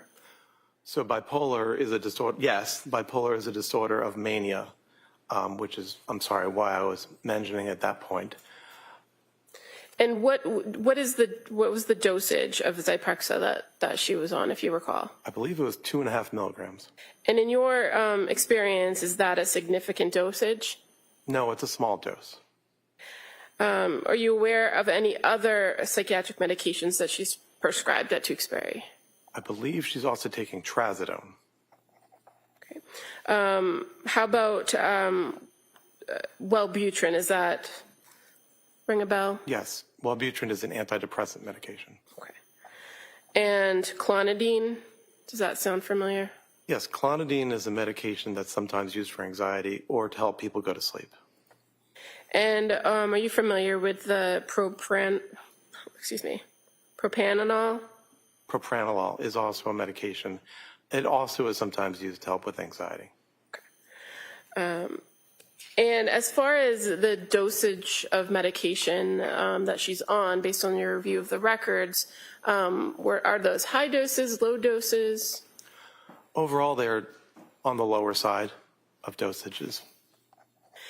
And you indicated briefly in your testimony that she had reported to you that she believes to have situational depression. Yes. Did you have a conversation with her about the diagnosis from Tewksbury? There were times that if you're asking about bipolar disorder, at one point she made the statement that she wasn't convinced that she has bipolar or has had bipolar disorder. She described situational depression in terms of feeling depressed about the several stressors that she experiences today. And what are those stressors? Well, the remorse and sadness about the events that this case is about, her separation or estrangement from her then husband, her being separated from the world, her physical injury. Do you recall her actually using the term remorse, or is that just your description of the conversation you had? That's my summarization right here. Okay.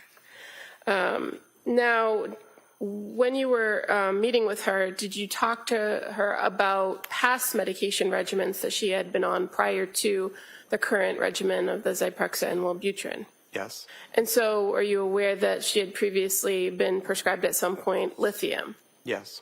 And is that something that would be important to you to know when you were conducting your own evaluation for diagnosis of whether somebody was on lithium? It might help, but in psychiatry we don't make diagnoses based on medication response. And when it came to the report of the lithium, fair to say it was not something that was trialed for a very long period of time. Yes, and let me correct that. It's not that we don't make diagnoses. We don't categorize or define disorders by medication response. I heard the description of the trial of lithium, and that was a short trial. Okay. And about her physical injuries, did you have a conversation with her about her understanding of her physical injuries? Yes. Do you recall whether she reported that she had any head injuries after January 24th? She denied that she had had a head injury. And was she familiar with the extent of her spinal injury? Yes. Meaning she was able to explain to you where the injuries occurred? And that's correct. Were you able to review in your interview with her past psychiatric history? Yes. And did she have a significant past psychiatric history? Prior to the year 2022, she had not. She had been, over time, very hard driving, someone who tended to get anxious, and anxiety sometimes pushed her to achieve or to do things. There had been two short periods of depression or anxiety throughout her lifetime. In one, she had been prescribed antidepressant medication around 2 years before 2022, which she had not actually taken. She had tended to resolve her anxiety or depression through exercise and hard work. And when you say the two short periods, are you speaking of periods after childbirth? One was while she was in nursing school, and the other was after the birth of her second child. So you were able to have the conversation with her about nursing school and going on medications during that experience, right? Yes. And as far as the second episode where she described anxiousness and seeking medication, did she indicate to you whether she actually took medication? No, after the birth? Sorry. After the birth of her second child? She had been prescribed it, but she hadn't taken it. Now, based on your review of records and your interview with her, were you able to identify and learn some general information about her family history? Yes. Did she report anyone in her family suffering from any other mental illness in the past? No. So no history of bipolar disorder or prior depression? Correct. No such history. Did you also review with her her work history? Yes. And did you talk to her about whether there were any adverse events in her past that affected her? That is something I asked about. And also I was able to look at her records to try to elicit if there were any particular adverse events in her life. Did you find any? No. Evidence of any? And you said that prior to 2022, there hadn't been, or there was minimal psychiatric history. Did you look at and talk to her about the period of 2022 from approximately September leading up to the events of January 24th, 2023? Yes, I did. So as far as going through that time period, you were able to review her medication history during that time? Yes. And fair to say there was a significant amount of medications that you looked at as far as what she was taking and what it was prescribed for? Correct. Did anything stand out to you in the timeline of her medication history that was significant in this case? Well, she was initially prescribed medication in September of 2022. She didn't actually start taking that medication, sertraline, until October. There were several different medications that were prescribed. It is not clear that she actually took every medication that was ever prescribed or that she necessarily took it more than 1 or 2 times. There was a period of trial on a second antidepressant called Prozac. There were various medications used to help her to sleep. And then there was a several-week period of taking a medication called Seroquel or quetiapine. Are you familiar with that medication in your practice? I am. And is it fair to say that that medication has multiple functions, like most psychiatric medications? When you reviewed her history, what was the initial dose that she was prescribed for it? Just 25 milligrams. And what is a 25 milligram dose of Seroquel? What is that generally prescribed for? Well, it's often prescribed these days to help individuals to sleep. But Seroquel is also, like Zyprexa, a antipsychotic medication. It can be used to help people to sleep. It can be used to help psychosis. It can be used to help the treatment of depression. Okay. And as far as your review of the medication timeline for this defendant with the Seroquel, would the amount of time that she took the Seroquel have had any lasting effects biologically on her brain or her body?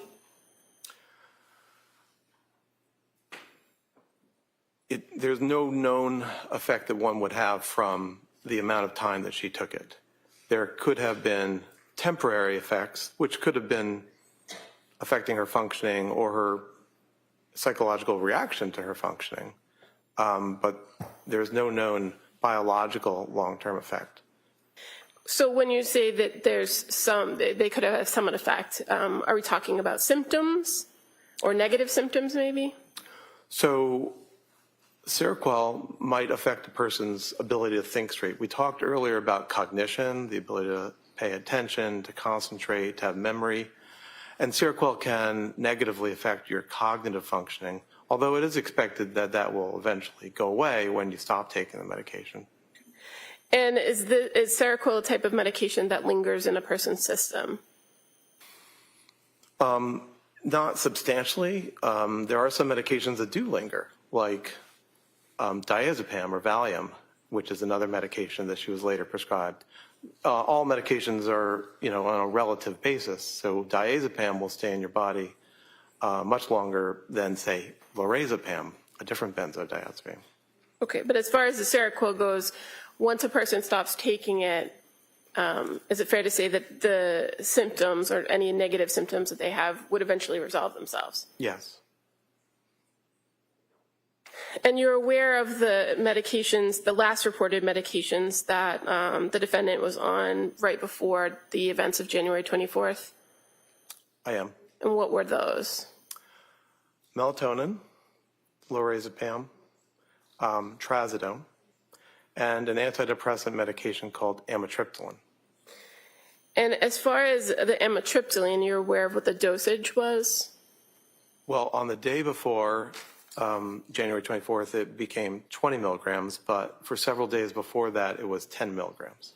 Now, in your experience, a 10 milligram to 20 milligram dose of amitriptyline, is that a significant dosage? It's small. The usual starting dose for an adult is 150 milligrams.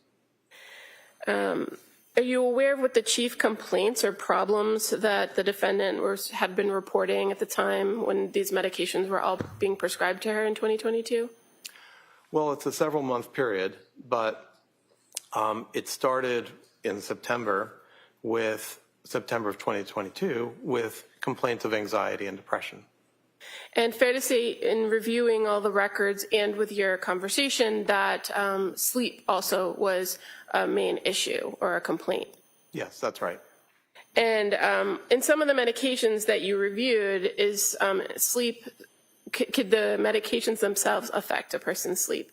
Yes, sertraline can. Now, as far as past diagnosis of this defendant, you were able to review overall in all the records that were available to you what different providers had given as far as past diagnoses, correct? Yes. And as far as your overall evaluation in determining criminal responsibility, where you have to answer first that question of mental disease or defect, do you rely on those prior diagnoses or do you come to your own conclusions? I come to my own conclusions. Are the fact that there were past diagnoses something that you consider? Yes, especially to the extent that they highlighted the basis for those prior diagnoses. I don't necessarily have to agree with the diagnoses, but I'm interested in what was observed in terms of coming to those diagnoses. And when you're doing these types of evaluations for criminal responsibility, why do you not rely on a past diagnosis? Why do you come to your own conclusion? Well, that's part of being an independent evaluator, where in your mind, you're able to collate the information and make your own diagnosis. As far as kind of before we move on to your actual diagnosis, in addition to the interview that you had with the defendant over those 2 days, reviewing all the records, did you attempt to speak with what are called collaterals? I did not. Okay. Is that something that you sometimes do in these evaluations? Sometimes. Fair to say, in this particular case, you did have a significant amount of information from people that were close to the defendant, right? That was my view, yes. And after speaking with the defendant, did she identify to you some people that maybe you could talk to? I don't remember who she said, but I think she suggested perhaps her husband or then husband. But you yourself didn't have an interview with Patrick Clancy, did you? No. But you were able to review his grand jury testimony and interviews he's given with the police in the past, right? Yes, I did. And CPS.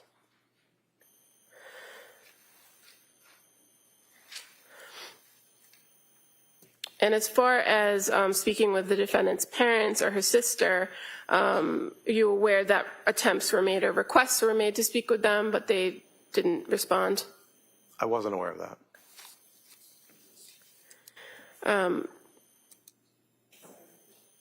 I was not. So based on everything that you reviewed in this case, were you able to come to a conclusion about diagnosis? Yes, I did. And at the time that you conducted this evaluation, what is your opinion about diagnosis?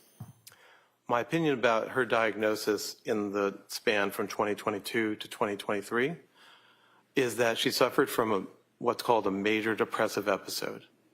That probably is a part of what's called a major depressive disorder, but the important point about it is the major depressive episode. What made you come to that conclusion based on her presentations? The information about her feelings and the progression of her illness highlighted that it was best represented by a major depressive episode. It's a condition defined in DSM-5 where an individual displays problems with mood, problems with feeling pleasure, feelings of guilt or worthlessness, problems with appetite, problems with sleep, preoccupation with death or suicide, poor concentration, poor energy, perhaps also what's called psychomotor agitation or retardation. So one doesn't necessarily need to show all of those, but as it is in the DSM criteria sets, one needs to have a certain threshold. And her history and her description of her experience, in my view, matched a major depressive episode. Okay. And you indicated that it was kind of a progressive thing from the fall into January of 2023, right? Yes.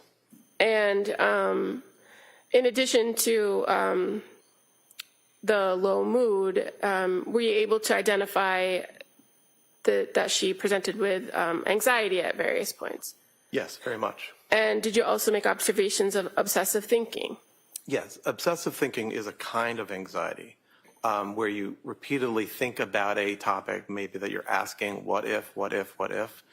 And it's the kind of form of anxiety that you frequently see in an anxiety disorder called generalized anxiety disorder. I think it's possible she also had generalized anxiety disorder, but that is sort of secondary to the major depressive episode. Okay. Now, in the time closest to January 24th of 2023, did you take a look at what her presentation or what her mental state was then, based on all the information that you had available to you? Yes, I did. Did you identify whether she was ever presenting in a manic state or a hypomanic state? Throughout the period from 2022 to 2023, no. There was never indication of any element of mania or hypomania. So just to make it kind of clear to the jury here, when you talk about major depressive disorder, that's a identified disorder in the DSM, right? Yes. And when we use terminology like mania, right, what is mania? So mania is a mood state, just like major depressive episode is a mood state. And these are the sort of building blocks of the mood disorders, bipolar disorders and major depressive disorder. So just like major depressive episode, mania is defined in the DSM, where with a certain time threshold, in this case for mania, 7 days, where you consistently have at least 4 of the following symptoms, you would be called being in a manic state. So that includes distractibility, a type of thinking called flight of ideas, grandiosity, excessive goal-directed behavior, pressured speech or some abnormality of speech, a reduced degree of need for sleep, and also the 7th would be an engagement in activities that have a high potential that are pleasurable but have a high potential for painful consequences. So mania requires 7 days of that, most of the day, every day, and you need 4 over 7 days. Hypomania is a lesser type of mania, and you need only 3 over a 4-day period. In both cases, as it is for major depressive episode, you also need to demonstrate that the person is impaired in a clinically significant way. That is to say, they have clinically significant impairment or distress. So these are the building blocks for the mood conditions that we're talking about. And so when you say you looked at the defendant's condition from September through January, September 2022 through January 2023, did you observe or did you find any evidence of mania or hypomania in what was reported was her conduct or her presentation? I could not find any example of behavior or thinking that corresponded with those elements of mania or hypomania. Now, what about in the days immediately after the incident, were there, you said you reviewed records from Brigham and Women's Hospital, correct? Correct. Did you identify or could you find any evidence of mania or hypomania during that time period? No. And in fact, there are actually some instances that would tell you that she was in those states, correct? Like her behavior? Yes, sustained. During the time period of immediately after the incident, what did you observe or did you observe in the records some activity at Brigham and Women's Hospital that would show that she had linear thinking and goal direction? Well, after she was removed from the medication called dexmedetomidine, which was sedating her and having her sleep intentionally, after that point, she awakened, the records indicate, and was able to think coherently with goal-directed thoughts. One example, and so the various mental status examinations done by the doctors at the Brigham generally showed normal mental status. One particular portion of the record reviews their review of whether or not she had the ability to make a decision. In that case, a change to her healthcare proxy. And so the physicians there were able to examine her closely in order to understand that she did have decision-making capacity. And that's an example of something you reviewed in the record that was close in time to the incident itself, correct? Yes. And you also were able to review records from Jennifer Tufts from an appointment with the defendant the day before the incident occurred, correct? I did. And again, in those records, did you find anything that would have been suggestive of mania or hypomania? Not of mania or hypomania, no. What about psychosis? Did you observe any of that? I did not throughout the period in question. So tell us what psychosis means. Psychosis is a form of thinking where the person has disorganization and also may have a lack of what is called reality testing. So the individual may not be able to engage in behaviors or activities or cognitive thoughts to check if a belief or an experience is real or not. So is there any particular way in which a person can display psychosis? Psychosis can be displayed in many different ways. It can be based on the things a person says. For example, delusions are fixed, false beliefs that the individual has, and that they exist despite the person being told that that's not true or testing it with others.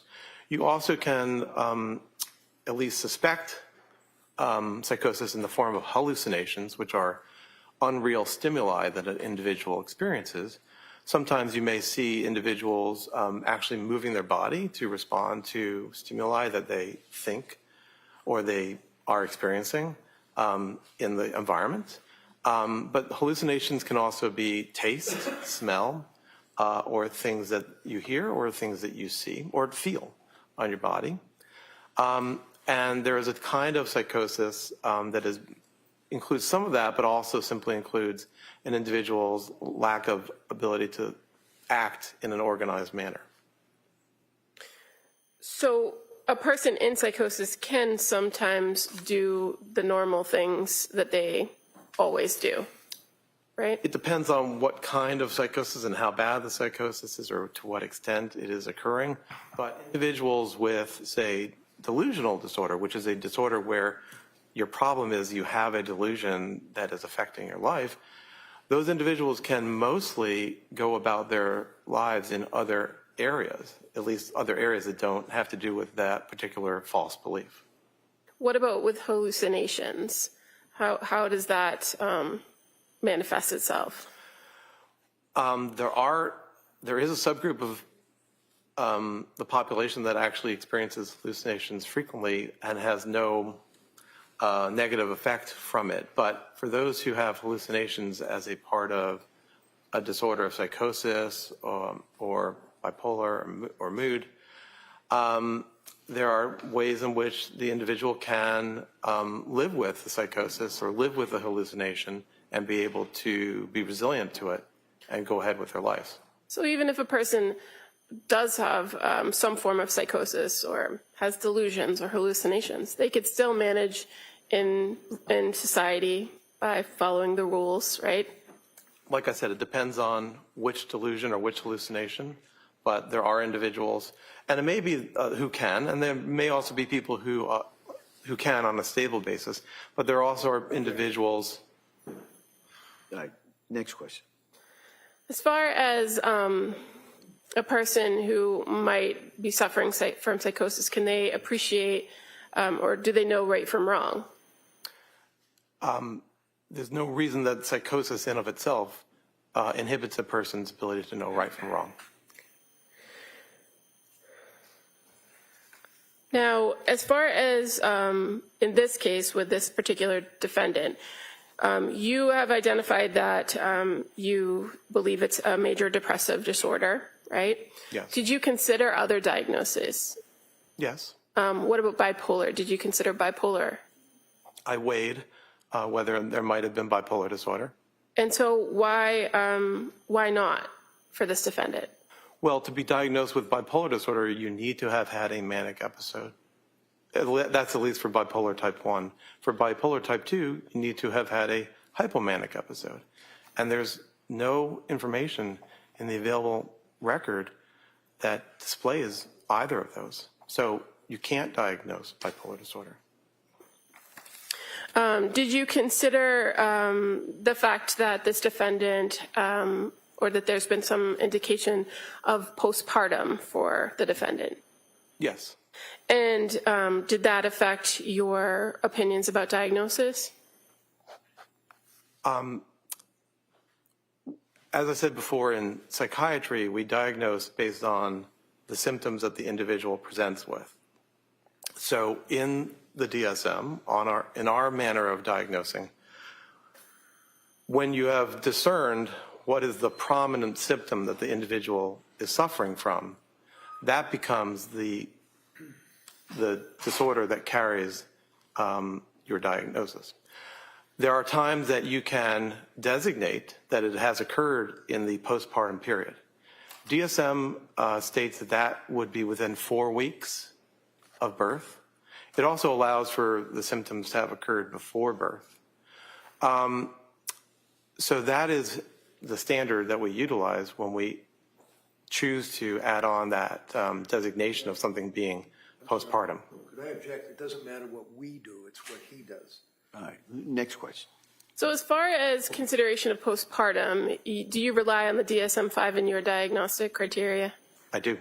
You're aware that there are other, that it's not universal across the world, and that there are other opinions about the postpartum period, right? I'm aware that there are psychiatrists and others who have asked to make a specific diagnosis that relates to psychiatric problems in the postpartum state. That has been studied over the years. At this point, that has been suggested to the makers of the DSM and has been rejected. But so I guess my question is more based on your overall view of or review of this particular defendant.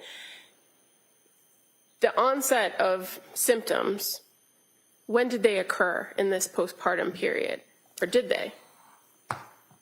The distress that we're talking about began in September, which is about 4 months after the birth of the most recent child. And so if you're relying on the DSM as 4 weeks postpartum for a lot of these illnesses, mental illnesses, then the defendant was well outside that period, right? Correct. And as far as for the last child, when the killings occurred, that would have been 8 months after the postpartum period, correct? Roughly, yes. Now, in this case, you are aware of certain behaviors and thoughts that the defendant had that have been suggested as psychotic, correct? Yes. And did you consider those as potential psychotic features for this defendant? Yes. And so can you explain to us some of those potential features and what your opinion is about them? Right. Well, some of them were beliefs or concerns that Ms. Clancy had, which weren't necessarily psychotic. So one was the idea that in the midst of her distress and her impairment, that Child Protective Services or the Child Welfare Agency would act on, somehow take away her kids, to speak in a global way, but to somehow interact with her. I don't know that that's psychotic. Another is the idea that she was damaged permanently by the medications that she took. I can appreciate that she felt side effects and a degree of change from the medications that she took. So I don't know that that feeling or that belief is necessarily psychotic. So those are two that I would mention right off the bat. What about the idea that somebody could hear her thoughts? Did you look into that? There is one episode where she wasn't sure and asked her mother, I believe, the question, "Can you hear my thoughts?" And was told no. And so while there is a form of psychosis called thought broadcasting, that wasn't her belief. That wasn't her belief that she was engaging in thought broadcasting where she was putting her thoughts out into the world. As I read it, the question was not psychotic. The question was one that reflected the distress and the intrusive thoughts that she was having without it necessarily being psychotic. She engaged in reality testing when she asked, "Did you hear that?" And you had the conversation with her about thought broadcasting in your interview, correct? Yes. And you were able to ask some follow-up questions of her directly to identify whether she was or wasn't doing that. Yes. And based on your conversation with her and what you learned in that interview, did you believe that she was engaged in thought broadcasting? No, I do not. You're aware that there were also concerns that were voiced by her that there was other things wrong with her body, not just damage from medication, right?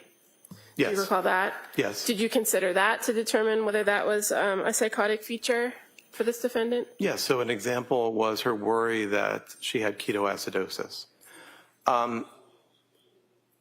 I didn't necessarily think that that was psychotic. It may have been wrong, but it wasn't necessarily psychotic. She had been given a medication, Seroquel, where one of the side effects is that it negatively interferes with your glucose system. And ketoacidosis is the worst case scenario when you have glucose, poor control of your glucose.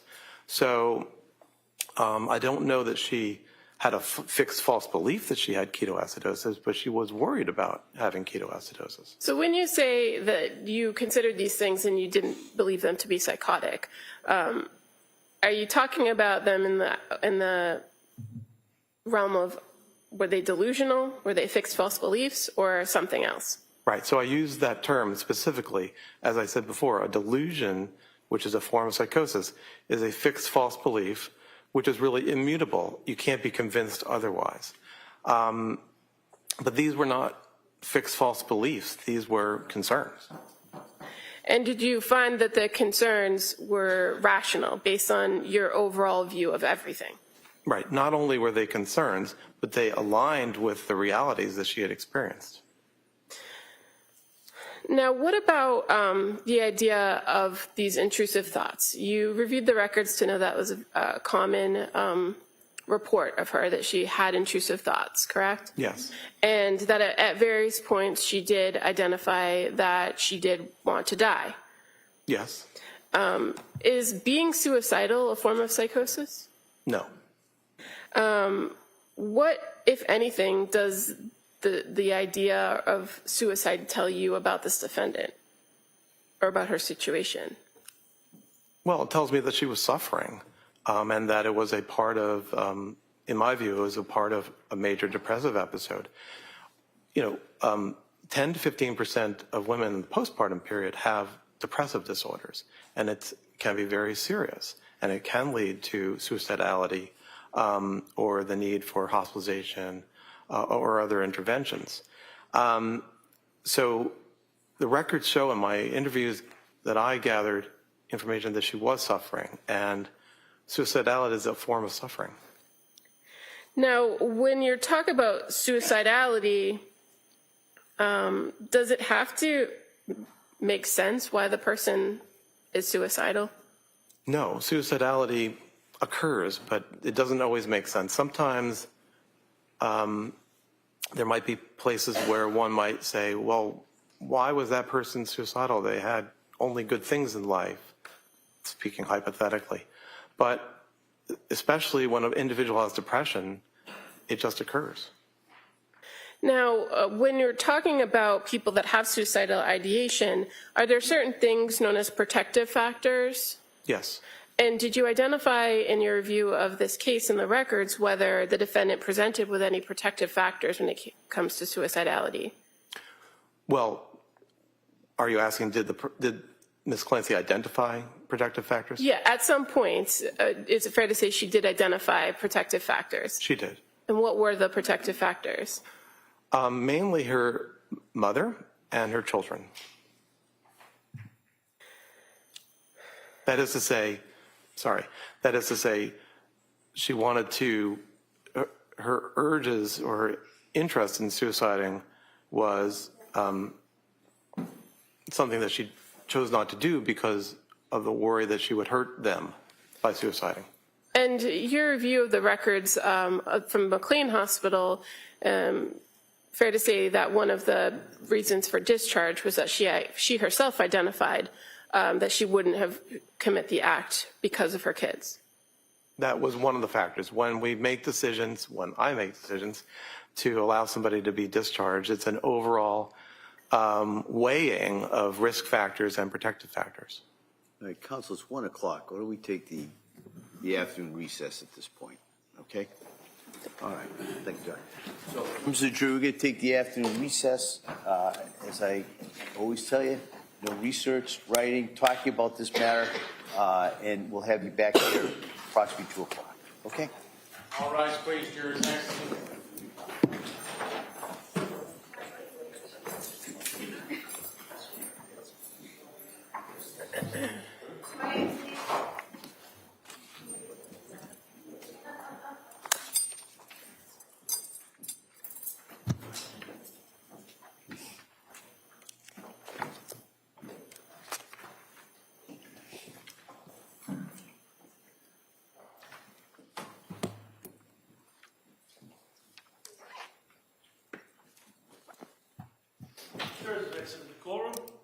All right. Council, any need to discuss anything before the break? No, thank you. No. All right, so we'll be in recess till approximately 2 o'clock. This court is back in session. You may be seated.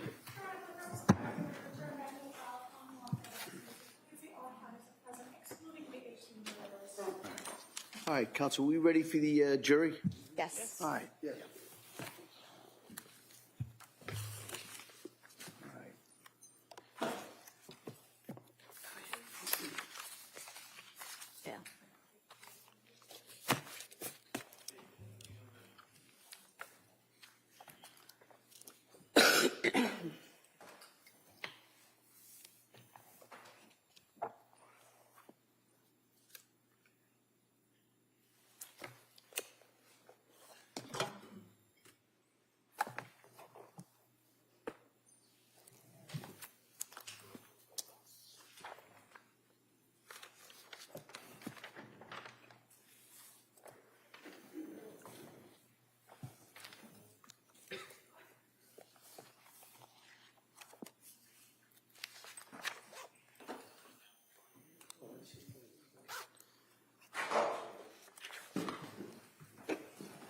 Court, all rise, please.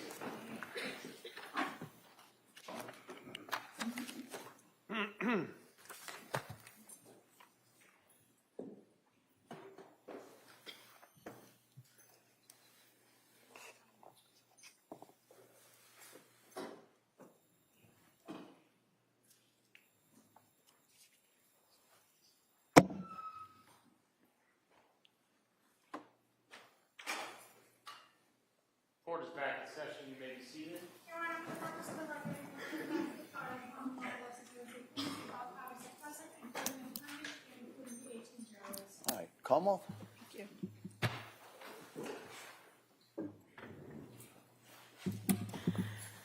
Dr. Mack, before we broke, we were talking about protective factors in suicide. Do you recall that? Yes, I do. Can you just explain to the jury what a protective factor is?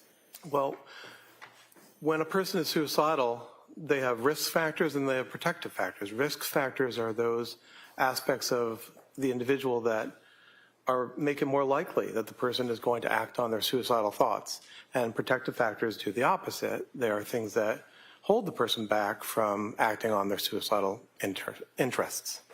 And in this case, you're aware that the defendant had previously indicated that her kids and her mother were reasons why she didn't continue with the thoughts of suicide in the past, right? Well, objection is not the thoughts, it's the action. No, overruled. You can answer. I'm not sure if your question is that kept her from acting on suicidal interests or ideation. I guess the important part I'm trying to piece together is it was her statements to professionals that her mother and her kids were reasons why she wouldn't have committed the act. Correct. Okay. And you are aware that at the time of the event or after the event, she indicated that a voice told her that she needed to kill the kids so that she could kill herself. Yes. And this was the same day that she then attempted to kill herself. Correct. Now, on the day of January 24th, 2023, you are aware that the defendant had reported that, for all intents and purposes, earlier in the day was a good day. There are reports that earlier in the day was a good day. And is the fact that she reported good feelings consistent with the suicidality or inconsistent? I apologize. Did he say that she said she had a good day or someone else did? I just didn't hear that. Yeah, if you could maybe kind of bring that out, what that source is. Well, as far as the reports of it being a good day, when you spoke with her, did she describe the events earlier in the day as a good day? Playing with the kids, that kind of thing? She described the day as being a fun and productive day. And you're aware that others reported, including her husband Patrick, that earlier that day it appeared to have been a good day. Right. So one example is when Patrick was talking to the Child Welfare Agency that evening, I believe, he said that was the best day she had had in a long time. So, or something to that effect. The fact that there were reports of it being a good day, is that inconsistent or consistent with the idea of the attempted suicide? It's not inconsistent with suicide. It's also not inconsistent with the depressive disorder that she had. Much of the time, depression, major depressive episodes start to recover after around 3 or 4 months. It also is in my own view in psychiatry, and I believe others, an awareness that as a person is beginning to recover from the worst of their depression, sometimes suicides do happen when the person starts developing a little bit more energy and ability to act on their interests. So in your experience, do people sometimes display those positive feelings immediately prior to either an attempt or a suicide? Yes, that is something that does happen in my experience. While they're still very depressed, but they begin to be on the trajectory towards relative improvement. Okay. Now, just going back for a quick second, you had talked a little bit about hallucinations, and you described different types of hallucinations, meaning things that you can taste or hear or see, right? Yes. Are you familiar with the what's called command hallucinations? Yes. And what are those? Command auditory hallucinations are a type of hallucination where you're hearing something and it is telling you of an expectation for you to do. And are those things usually persistent? It can be. It can vary sometimes. It can be persistent. Other times it can be sporadic.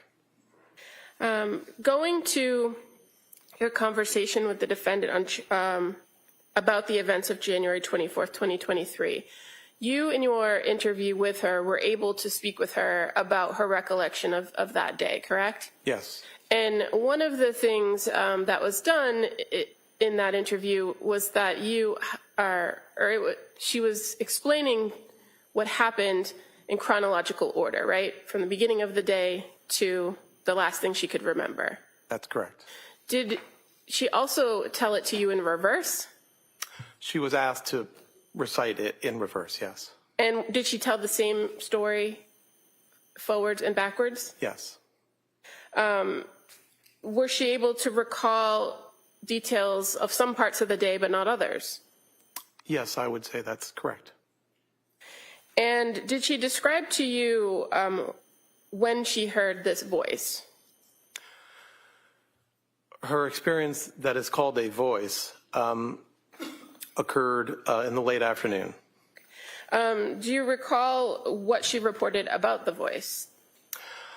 Her experience was that the voice was of a male and it was loud. And what did the voice say? The voice said to the effect of, "You should kill the kids. This is your last chance so that you can kill yourself." And what did she say happened after she heard this voice? She engaged in the activity of taking her children's lives. And she was able to describe to you how she did that, correct? And she first stated that she took Dawson down to the basement? Yes. And then wrapped the exercise band around his neck and strangled him? Yes. And what did she say that she said when she did that? She described that while that was happening, she was saying out loud, "Go to God." And did she describe the same for both Cora and then Callan? Essentially, yes. And the voice that she said she heard, was it one time or more than one time she heard the voice? Multiple times is what she described. And after she had killed the kids, did the voice continue in her report? I don't remember that it did. It may have, I don't remember. And then after the kids were gone, she then made an effort to take her own life, correct? And how did she do that? Right, so she did. She described that she went ahead to take her life or attempt to take her life with multiple steps. She went to her room upstairs in the house and took the various medications that were present. She cut at her wrists and at her neck, and then she caused herself to fall from the window. Okay. And as far as going out the window, did she tell you whether she had to do anything with the screen? She described to me that she cut the screen. Okay. And then she dove out the window. Well, objection, that's not what he said. Well, what did she do after she cut the screen? She fell from the window. Did you ask her, or was there conversation about the phone call that she received from Patrick? There was. And was she able to clearly identify when the call came from Patrick? I don't exactly recall exactly when, but it was sometime in the around 18 to 20 minutes that this was happening that she received that call. Do you recall if part of the conversation about the timeline of events, whether the voice came as soon as Patrick left the house or before or after the phone call? My recollection is that it happened as soon as Patrick had left. Now, were there some things in what she was telling you about the events that was different from what you reviewed from other information in this case? Can you say that again? Yeah, I'm just asking if you recall that there were things in the version that she told you in your interview that were different or not consistent with the information you knew about the case. Well, two things come to mind. One is the locking or the closing of the bedroom door, and the other is the cutting of the screen of the window. Okay, and as far as the locking or closing of the bedroom door, do you recall what she told you about that? She denied that she had done that. And so from the information you reviewed about reports from Patrick and everything else, did you know that the door had been locked? That was my understanding. And the second thing that you indicated about the screen, what information did you have about the screen that was different from what she reported to you? I believe there was a question as to whether the screen had been cut, perhaps with a sharp. And as far as the going out the window piece of it, you were aware that she didn't have any head injury, correct? Yes, I am. That she had the spinal injuries, the C1 injury, but no injuries to her head. Correct. And as far as her report of taking medication or taking pills, did you know whether she took all the pills that she had in the house or? Well, I'm not sure about the house. She described all the pills in her bedroom. And were you aware that there were other pill bottles located in other parts of the house? I'm not sure I knew that. How about the phone call? She indicated that at the time of the phone call, she believed she had the baby in her hand and she was doing something like taking food out of the fridge or getting food ready for the kids. You recall that? Yes. And were you aware, do you recall seeing crime scene photos that show that the kids' bowls were in the living room? Yes. And that Patrick later reported that he had seen Dawson eating green beans and chicken nuggets before he left the house? Were you aware of that?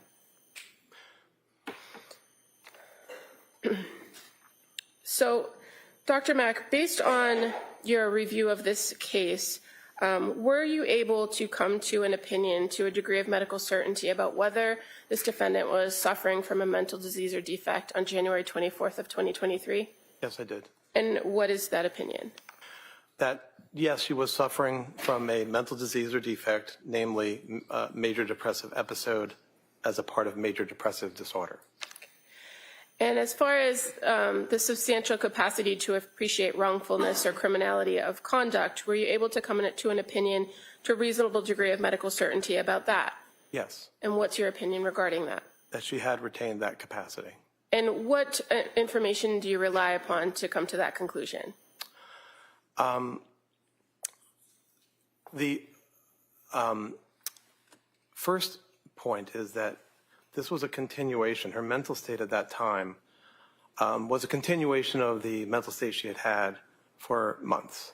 And it was a mental state that included the capacity to control her behavior and also to be able to conform her conduct to standards of law. So in that sense, first of all, there's not an indication to me that there was something that changed the overall capacity in that regard.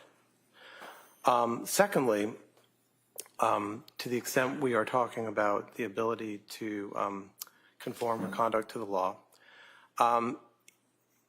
one can analyze her actions and her behaviors and her thoughts on that day, or as close as possible, to the moments of the deaths. And that includes taking one of her children to a pediatrician that day, engaging in fun activities around the house that day, having engaged with one of her children's teachers the day before, having engaged in normal conversations with the restaurant that she ordered food from, 3V, and then also interactions with the pharmacy, CVS, where she was getting the Miralax from. So in all these places, there was the ability to act normally. There doesn't seem to be any deviation from where she had been all along, which included this capacity. Furthermore, I would add that as a part of her interactions with the community or in driving, she had abided by law and abided by standards of the community at all those times. So there isn't necessarily, to me, any way in which that deviated that afternoon. So you're speaking about her ability to conform conduct, which is one of the things we're talking about here. But I want to go back to the appreciation for wrongfulness or criminality. As far as that goes, were you able to form an opinion about that? Yes, sorry about that. That's yes. okay. So what's your opinion about her ability to substantially conform, or excuse me, her substantial capacity to appreciate the wrongfulness or criminality of her conduct? So I again would go to thinking about what had been her state of mind for at least the month prior, the several months prior, and in all that time, there wasn't any feature that indicated that she didn't have that capacity. But furthermore, when there were moments when she thought about harming the children, when she had the thoughts about that, she was aware in those moments beforehand that was wrong or against the law, and that she could be punished for such an act. You're referring to the December conversation with her husband and her mom? Yes, and her thoughts about the idea that if anyone knew what I was thinking, the children might be taken away from me. And also, did the fact that she hadn't had any significant medication changes during that time period, does that also inform your opinion about that? Well, as that aligns with what I was saying before about how, while depressed, her mental state was relatively stable. It was perhaps improving, I'm not sure about that, but it was stable. Move to strike that if he's not sure about it. All right. That answer is stricken. All right. So the fact that she hadn't undergone any more significant medical or medication changes, I should say, did that signify to you that she had been in the same kind of state she had in the months before? Yes. Okay. Now, what about the interaction with Dr. Tom on January 23rd? Did anything about that suggest that there were any concerns or distress that would have changed her ability to appreciate wrongfulness of her conduct? No. In that interaction, she displayed normal thinking and the ability to think ahead and to navigate the world. And what about the statements that she referred to when she was killing the kids, the go to God? Does that inform your opinion? It does. And why? My understanding is that the sentiment, go to God, is a way of bestowing or thinking about the children as innocents and as ones who hadn't done wrong, while what she was doing was the opposite, was wrong, or could be construed as wrong. And so go to God not only was a hope for the children, but also a description of the situation. Okay. And what about the report from her that the voice was telling her, this is your last chance? Is that significant to identify whether she would have had some knowledge or known that it was something that was wrong? Well, to the extent that it was seen as her last chance, yes, because there was an awareness that it was something that would be disallowed by their father. And as far as after the incident, when she woke up at the Brigham and Women's Hospital, you're aware that she reported to the staff there that she was horrified, correct? Yes. And so the fact that she immediately afterwards identified that she was horrified, does that go to her capacity to appreciate the wrongfulness of her conduct? Yes.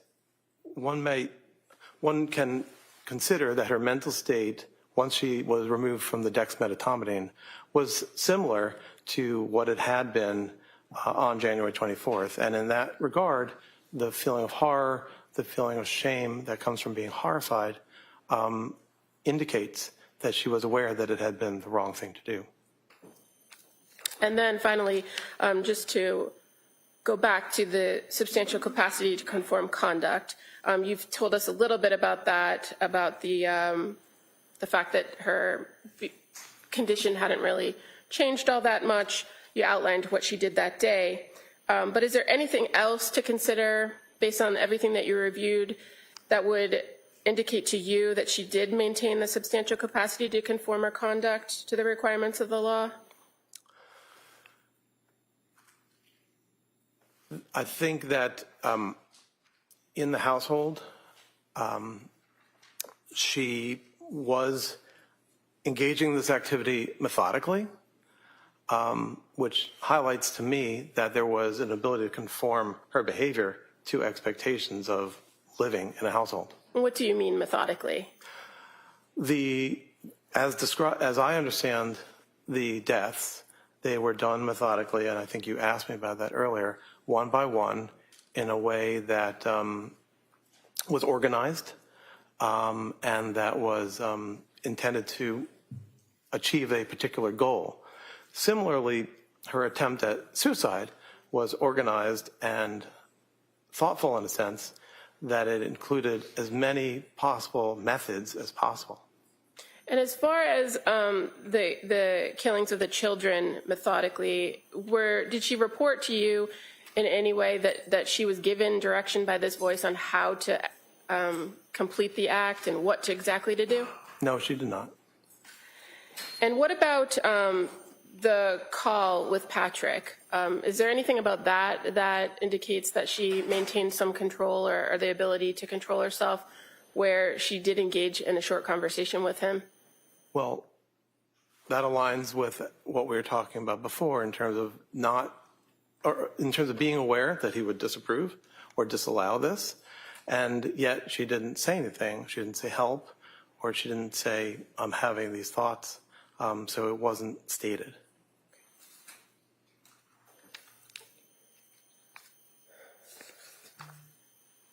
So again, as far as your overall evaluation of this defendant, Lindsay Clancy, regarding the events of January 24th, 2023, what ultimately is your opinion to a degree of medical certainty regarding criminal responsibility? My opinion is that she retained the capacities that were required for having criminal responsibility for these actions. Thank you. Oh, and I would just like to admit Dr. Max Seavey as the next exhibit. Any objection? That may be admitted. All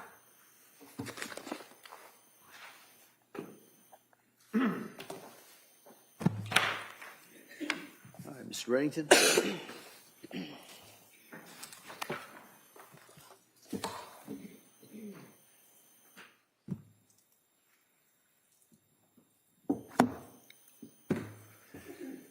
Dr. Mack, part of your evaluation would be an intent to investigate the person that you're being asked to evaluate for purposes of an opinion regarding criminal responsibility or lack thereof for the district attorney's office, correct? What do you mean by investigate? You don't know what investigate means? You want me to explain that to you? You might, You're a psychiatrist that's employed by the district attorneys, right? retained by, yes. Well, okay, so we're going to talk semantics. Isn't employed by, retained by, mean that you get money from it, right? I'm paid for my time, yes. Exactly. And normally, I don't even go there. Every one of us are getting paid for our time. Jurors, not so much. But nevertheless, you get paid for your time, right? Correct. I get paid for my time. The judge, Chrissy, Don, everybody gets paid for their time, right? I imagine, yes. So when you are retained by the district attorney's office, you are to evaluate an individual, right? Yes. And the individual in this case is Lindsay Clancy, correct? Yes. And you recognize her, do you not? I do. And you actually had a chance to meet with her and do your evaluation, right? Yes. And part of your evaluation, you had to investigate into who she was. For example, her education, what she did for work, friends, family, right? I asked her about her life, and I reviewed records to learn about her life, yes. Okay.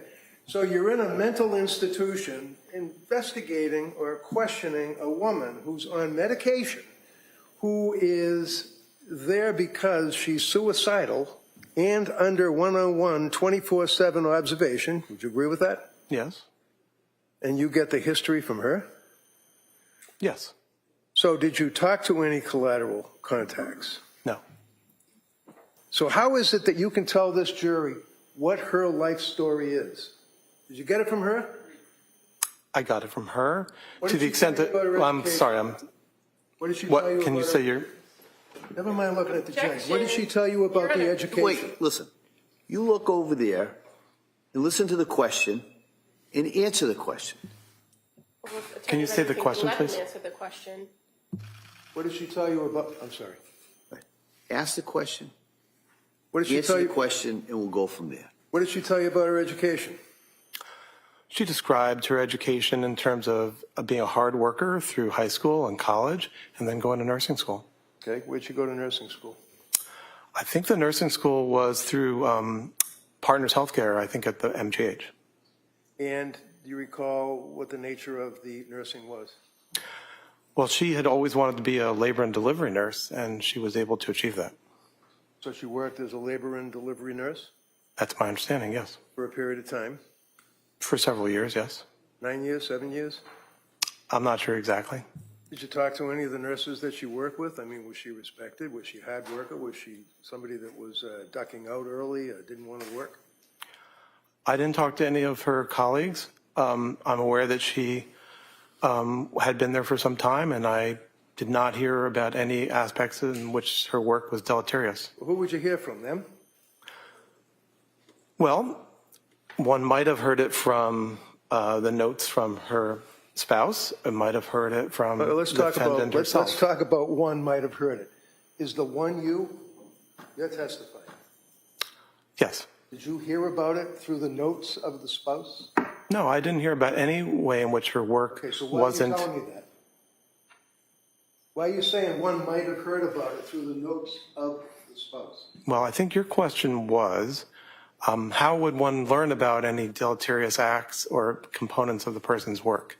So I didn't hear about any way in which she wasn't working hard and retained as a nurse at an excellent institution. So basically, you don't know, is what you're telling me. You don't know what her reputation for work ethic was. You don't know what her hours were. You don't know what her reputation in her work community was. You just don't know. Isn't that right? Combined with the records and also the report from Dr. Resnick, who described her own view of herself as being a hard worker, I don't know further than that. So in addition to being a labor and delivery nurse at Mass General Hospital for a number of years, you knew that she obviously was married, right? Yes. And her husband was Patrick, right? Yes. You know how many years she was married, right? I do. How many? I don't know it offhand, but I believe I understand or knew the date when they were married, which may have been 2013. So the fact that she was married, you know, that did she want to have kids or did she find them to be a burden?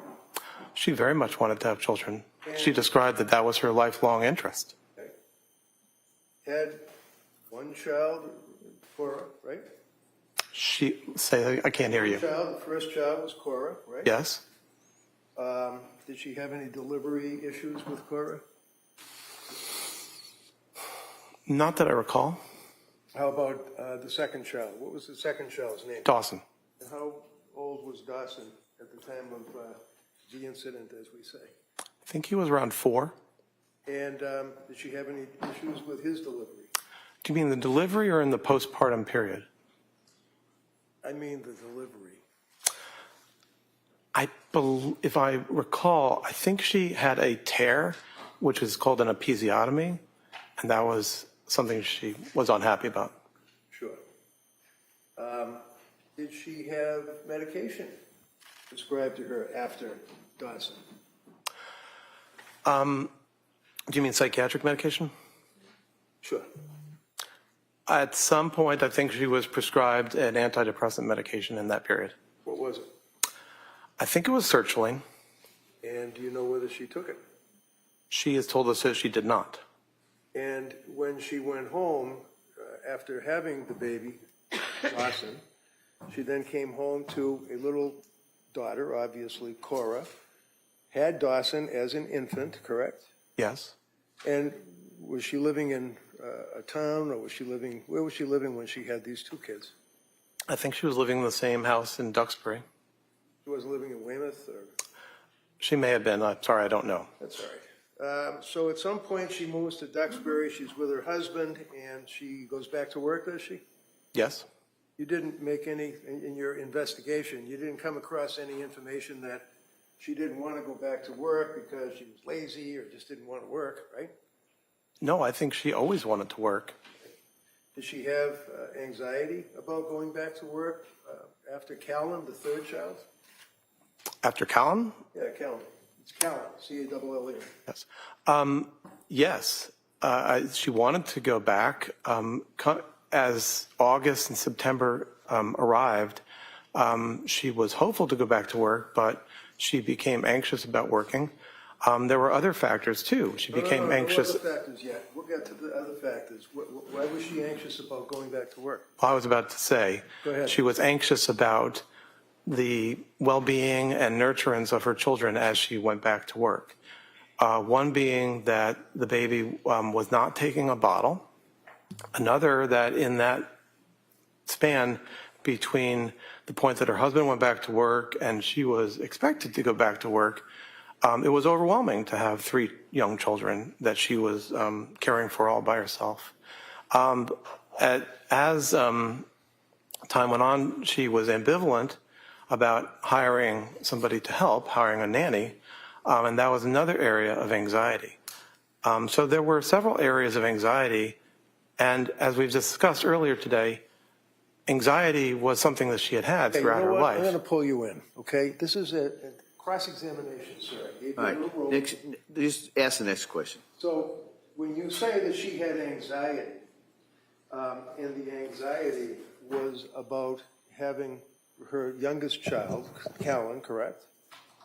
Yes, She was anxious about going back to work, correct? yes, But you also, as you were waxing eloquently, indicated that she was having anxiety about having a nanny.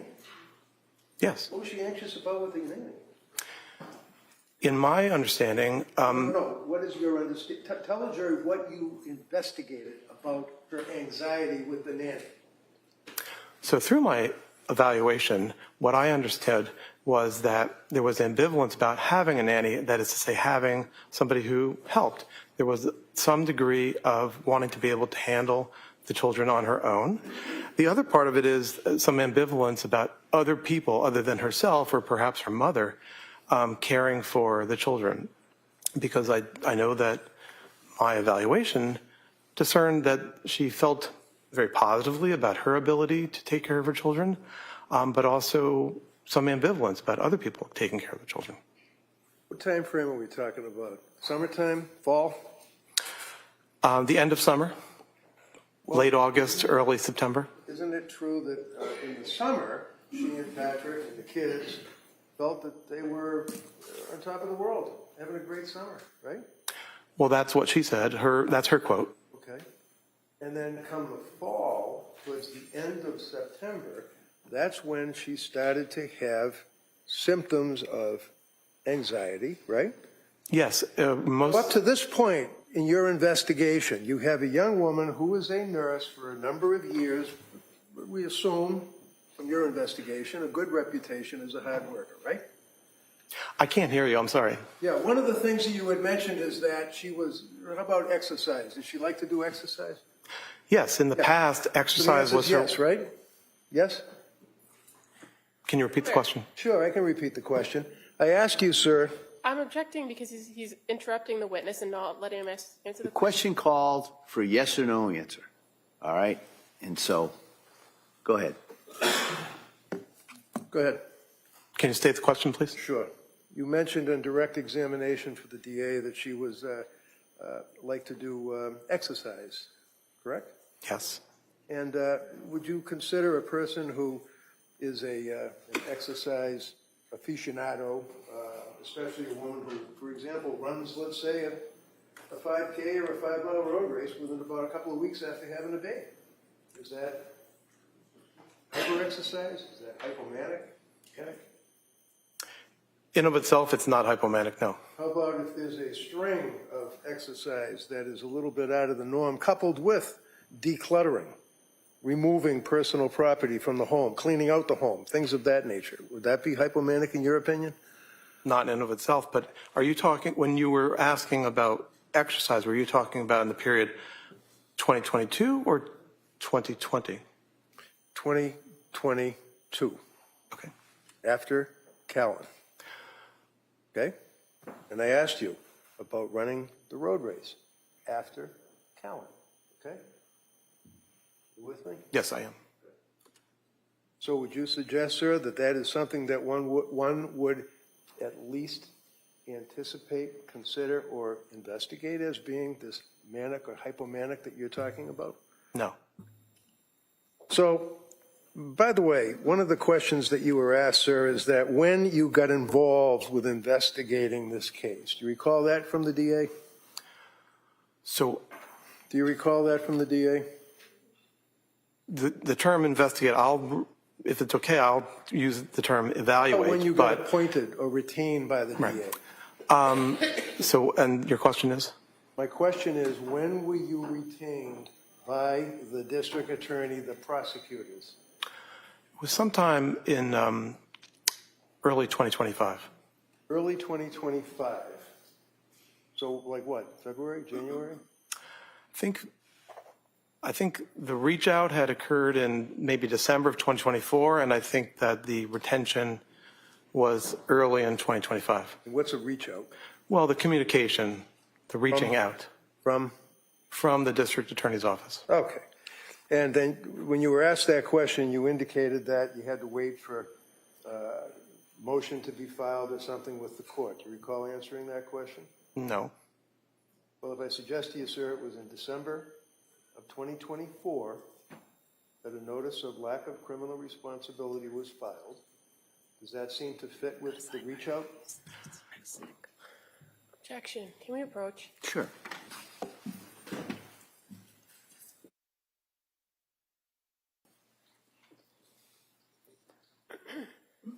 All right, counsel. Thank you, Judge. So, your understanding of the procedure is that a notice has to be given to the court that a person, like Lindsay, is raising the issue of criminal responsibility, correct? I imagine that's the case, but I don't know the procedure here in Massachusetts in that regard. Okay, you don't know the procedure? The procedure for making notice? Right. No, I So- do not. If I tell you, sir, that the notice is filed in December of '24, when was it that you had the reach out? The first communication about the case was in, as I said a few minutes ago, in late 2024. And do you recall the circumstances of that communication? DA call you, a letter, what? No, I was contacted through a retention firm called Park Dietz and Associates. Dietz?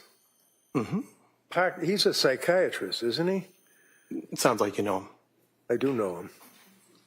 And actually, Park Dietz is a rather famous psychiatrist, is he not? Yes. He's testified in many cases, correct? Yes, but No, overruled. I said Park Dietz and Associates. I didn't say Park Dietz himself. Okay, well, you know Park Dietz, I imagine, right? I do. Yes. And you know that he's the guy that testified in the case and cited a Law and Order episode that didn't exist at the time he gave his opinion. Sustained. So is he still active? Objection. Sustained. Is he a psychiatrist now? Yes, he's a psychiatrist. And on your letterhead, it says Park Dietz, D-I-E-T-Z, and Associates, forensic experts, right? I can't see what you're looking at, but that's what their letterhead basically says. Matt, right? I am. Okay, and this is your curriculum vitae, right? Yes. And in big letters up above, it says Park Dietz and Associates, right? Yes. Now, how does that work? You get a call from this retention group, Park Dietz, and then you get assigned a case? When an attorney or a district attorney's office contacts them, they might think that it might be a case that I might want to be retained on. Okay. Do they, to your knowledge, try to get someone that's familiar with that particular topic, or just anybody that has a random psychiatry degree? Well, there are only certain people that they think of or consider, people that Dr. Dietz has thought of in terms of having a robust career and You have a background. robust career? I've been active as a teacher and as a clinician over about 22 years, and I've been a full professor at Penn and Jefferson and Georgetown. So that's in your curriculum vitae, correct? The 3 professor level appointments? All of your stuff, the things you wrote, things that you're interested in, your fellowships, professorships, all that, right? Yes. Okay. And that's introduced into evidence by the DA, right? Yes. So the jury's going to have it to look at, right? Okay. I didn't know that. Let's just take a look at it now. Is it your understanding that when you are, and I mean you individually, not Park Dietz Associates, requested to look at and investigate into the lack of criminal responsibility of a individual charged with a crime, that you got to try to be independent? Being independent is the expectation. The answer yes, you try to be independent? Yes, I do. Okay. Is it appropriate for you to evaluate an individual with another Park Dietz associate guy? You're referring to Dr. Habron? I am referring to Dr. Halbert. He's another one of the DA's witnesses in this case, right? Correct. And you know Halbert, right? I had not met him until we jointly went to do the evaluation this April. Jointly went to do the evaluation. Yes. What did you do? Both ride in the same car over to Tewksbury to talk to her? No, Did you have separate cars? we did. And then you met up beforehand and you went in to meet with Lindsay? Yes, I Both think of you that was. together? Both of you together? Yes, So you work under the umbrella of Park Dietz and Associates. Heilbrunn, who's going to be testifying Monday for the government, works under the umbrella of Park Dietz and Associates, and the both of you interviewed her at the same time, is what you're telling this jury? yes, In your opinion, is that appropriate, sir? yes. Did you talk to Kirk about your opinion? We have talked about each other's opinion. We have different opinions as far as I understand it. Did you talk to him about his report? No, No? I have not talked to him about his report. Have you talked to him about testifying here today? Not in terms of content. What does No. that mean?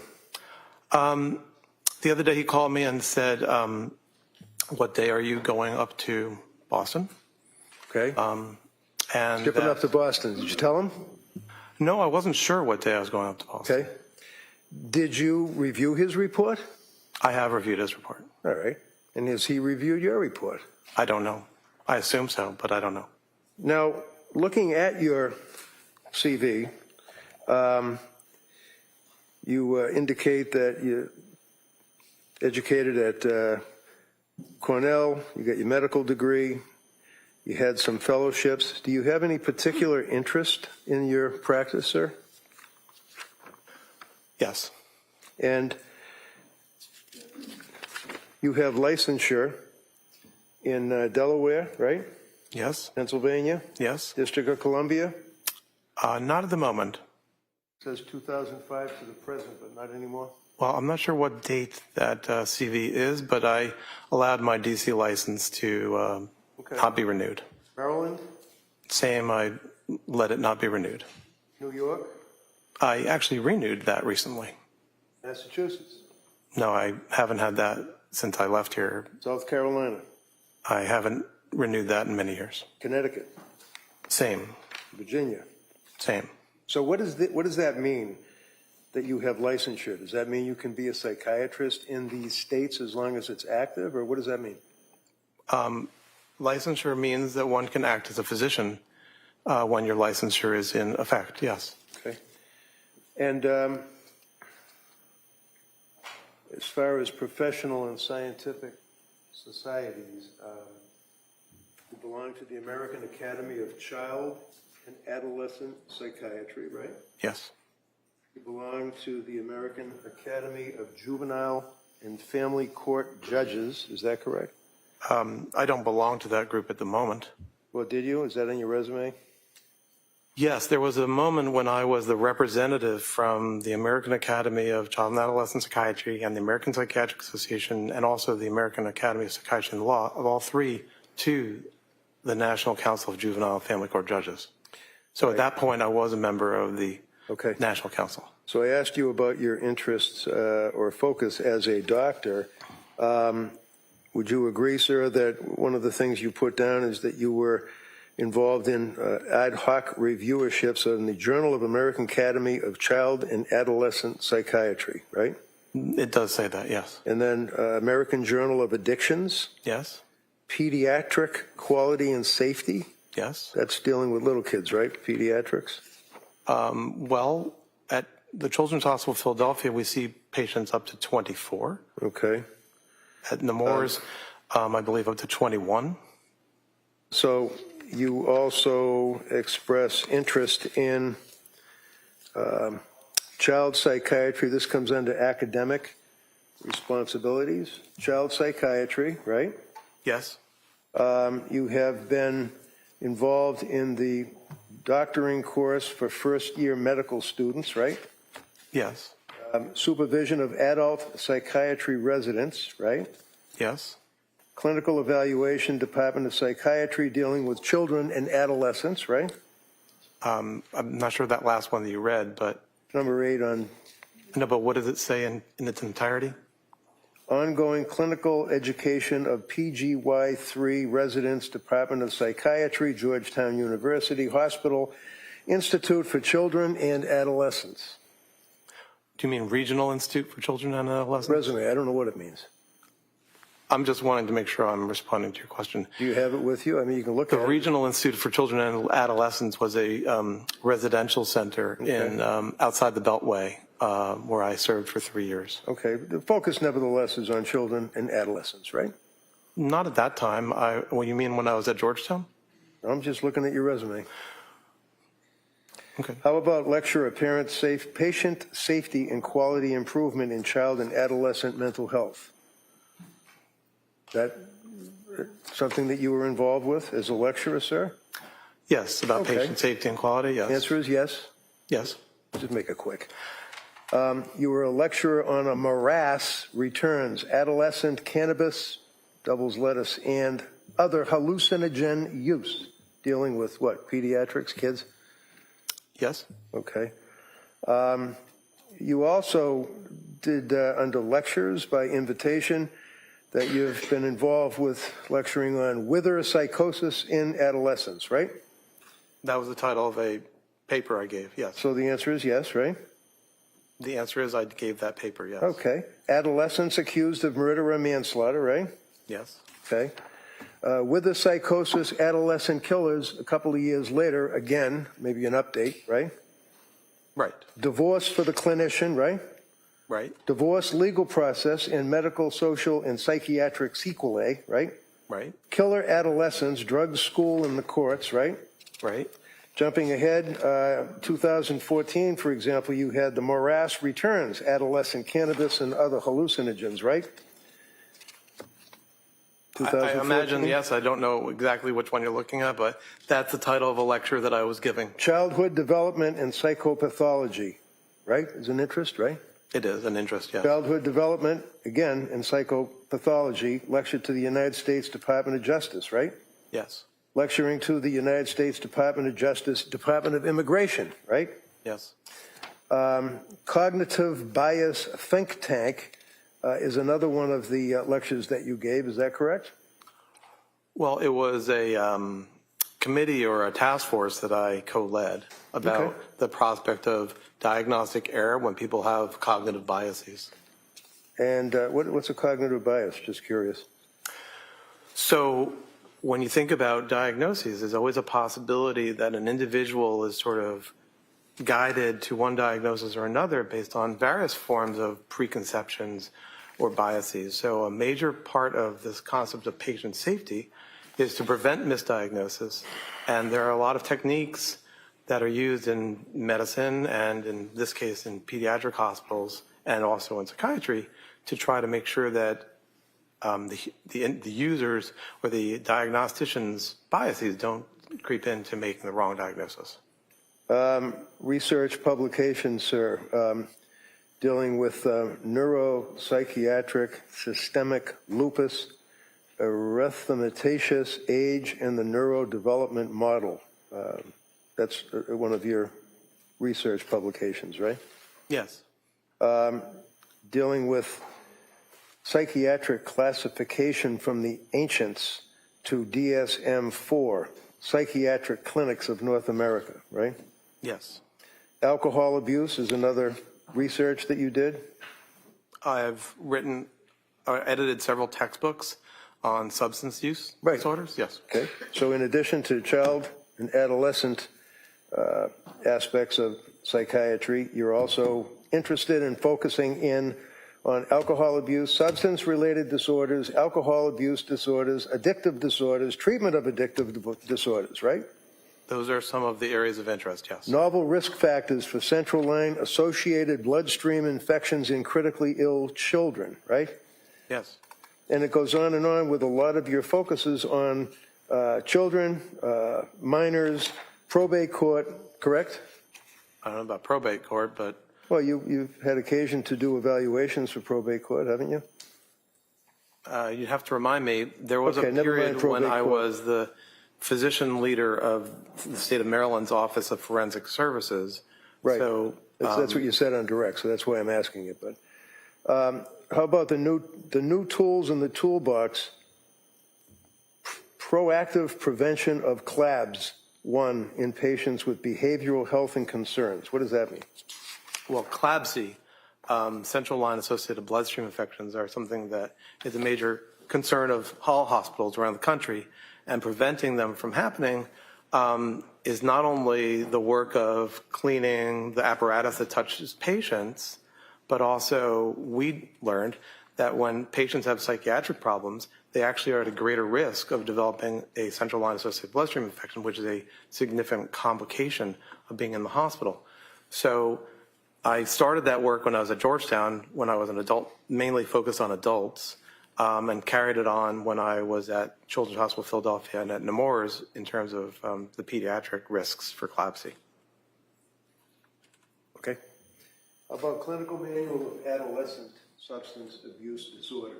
That's another one of your chapters, right? Book. I don't think I wrote a book about adolescent substance It use. says number 29, MAC AH Clinical Manual of Adolescent Substance Abuse Treatment, Journal of Psychiatric Practice.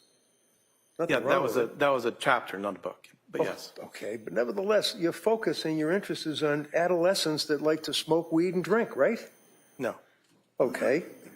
Would you agree, sir, that you were interested in the American Psychiatric Press textbook you wrote for substance abuse treatment, right? Yes. All right. And think like a psychiatrist, but always a doctor, be a doctor, web drugstore, perils, drugs, alcohol, bloodstream infections in children's hospital, focusing on that, right? Where in here does it say that you ever came within breathing distance of a pregnant woman and your practice and your interest in your writings? So I remember being at the Brigham as a resident and How long ago was going that? to, how long ago was that? Yeah, give us a year. Well, you asked me when. So Yeah, I'm that's starting. when. When? That was the memory I have for that particular situation was 2001. 2001, so 25 years ago.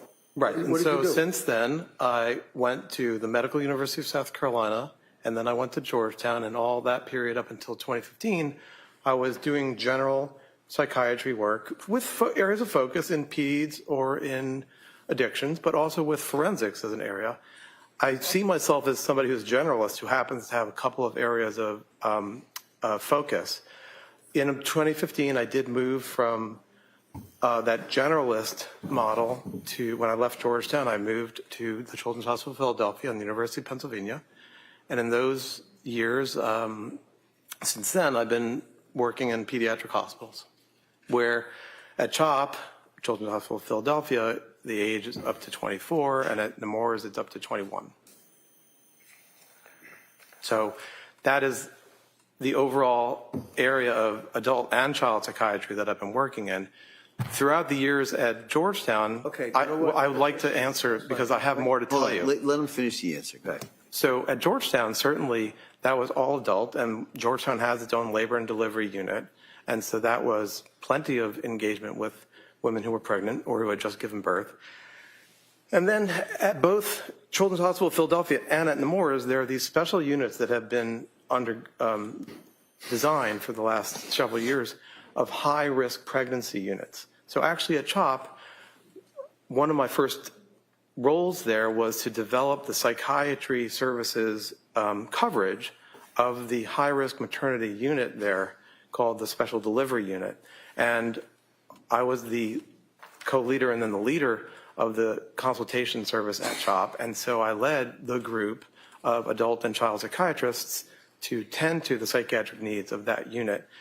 Recently at Nemours, the same unit was built. And so, yes, in these pediatric hospitals, there actually are units of women who are about to have birth, who have just had birth. Well, I'm sure in these pediatric hospitals, there are women about to have birth and have had birth, and I'm sure that there are competent doctors that treat them, correct? I agree with you. How about you? How many women with postpartum psychosis have you treated? Roughly 10 would be my estimate. Over what period of time? Over the period since 2001. And when you would treat these women, would you be involved in, for example, testing them for their mental health? Well, usually the teaching has been that what was called postpartum psychosis is actually a form of bipolar disorder. So what is important is to say, let's do a full evaluation of the individual's symptoms and signs, and then treat them and engage in treatment. And usually that's going to be a form of bipolar disorder treatment. That's the teaching that is the general perspective. So with your wealth of knowledge on women that are pregnant and suffering from postpartum psychosis, do you know whether or not Lindsay was ever diagnosed with postpartum depression? I believe that the various notes from the clinicians over the year of 2022 to 2023 utilized the term unspecified mood disorder. Right. How about postpartum depression? I don't think that appellation was used. Okay. So was she ever administered EPDS? You mean the Edinburgh? Yeah, was she ever administered that? I don't know if she was or wasn't. I don't remember. Isn't that something you're in here testifying about this case? Wouldn't that be important to know that she was almost off the chart on the Edinburgh scale for postnatal depression? Well, I have said that she had depression. Well, postnatal depression for a woman who's pregnant or had a baby recently is a heck of a lot different than some guy who's just depressed about his job, right? I don't understand your question. Well, do you know what her readings were on the Edinburgh test? Not to my memory at the moment, no. Why not? You read the medical records, didn't you? I mean, if you would like to show me, I'd be I happy don't want to show review you it. anything. I'm asking you as a testifying witness for this jury, did you look at her medical records? I did. And the medical records pertain to her being a person that just had a baby, right? I'm not sure which records you're talking about, but can I finish? Can I finish? Can I? I'm not going to finish. 2022, obviously, because we already talked about the summer, she was fine. When did she see Tufts? She started to see Dr. Tufts in 2022. When? I believe it was, well, she went to Dr. Tufts in September, and it was in October that she started taking the medication that Dr. Tufts had prescribed. Okay, and that was for what? You mean which medication, or what was the purpose? Medication. Sertraline. And otherwise known as? Zoloft. And she took it after a while, is that correct? Is that what you said? A few weeks, yes. And the reason she didn't take it was what? Time, as my evaluation. Hold on for a Hold on a second. second. Hold on a second, Doc. Sorry. All right, let's go ahead.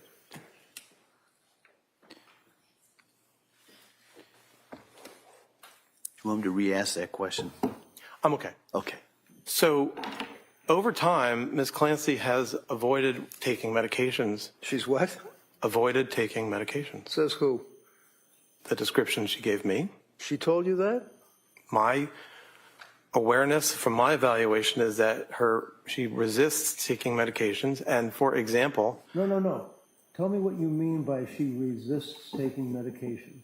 there are individuals in this world who do not want to take medications, and I think she described that she is one of them. So you know she saw Dr. Tufts because she apparently was anxious, right?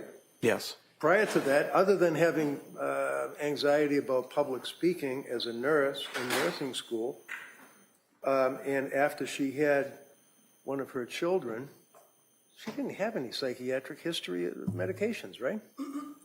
She had not taken medications, but she had had a lifelong degree of anxiety.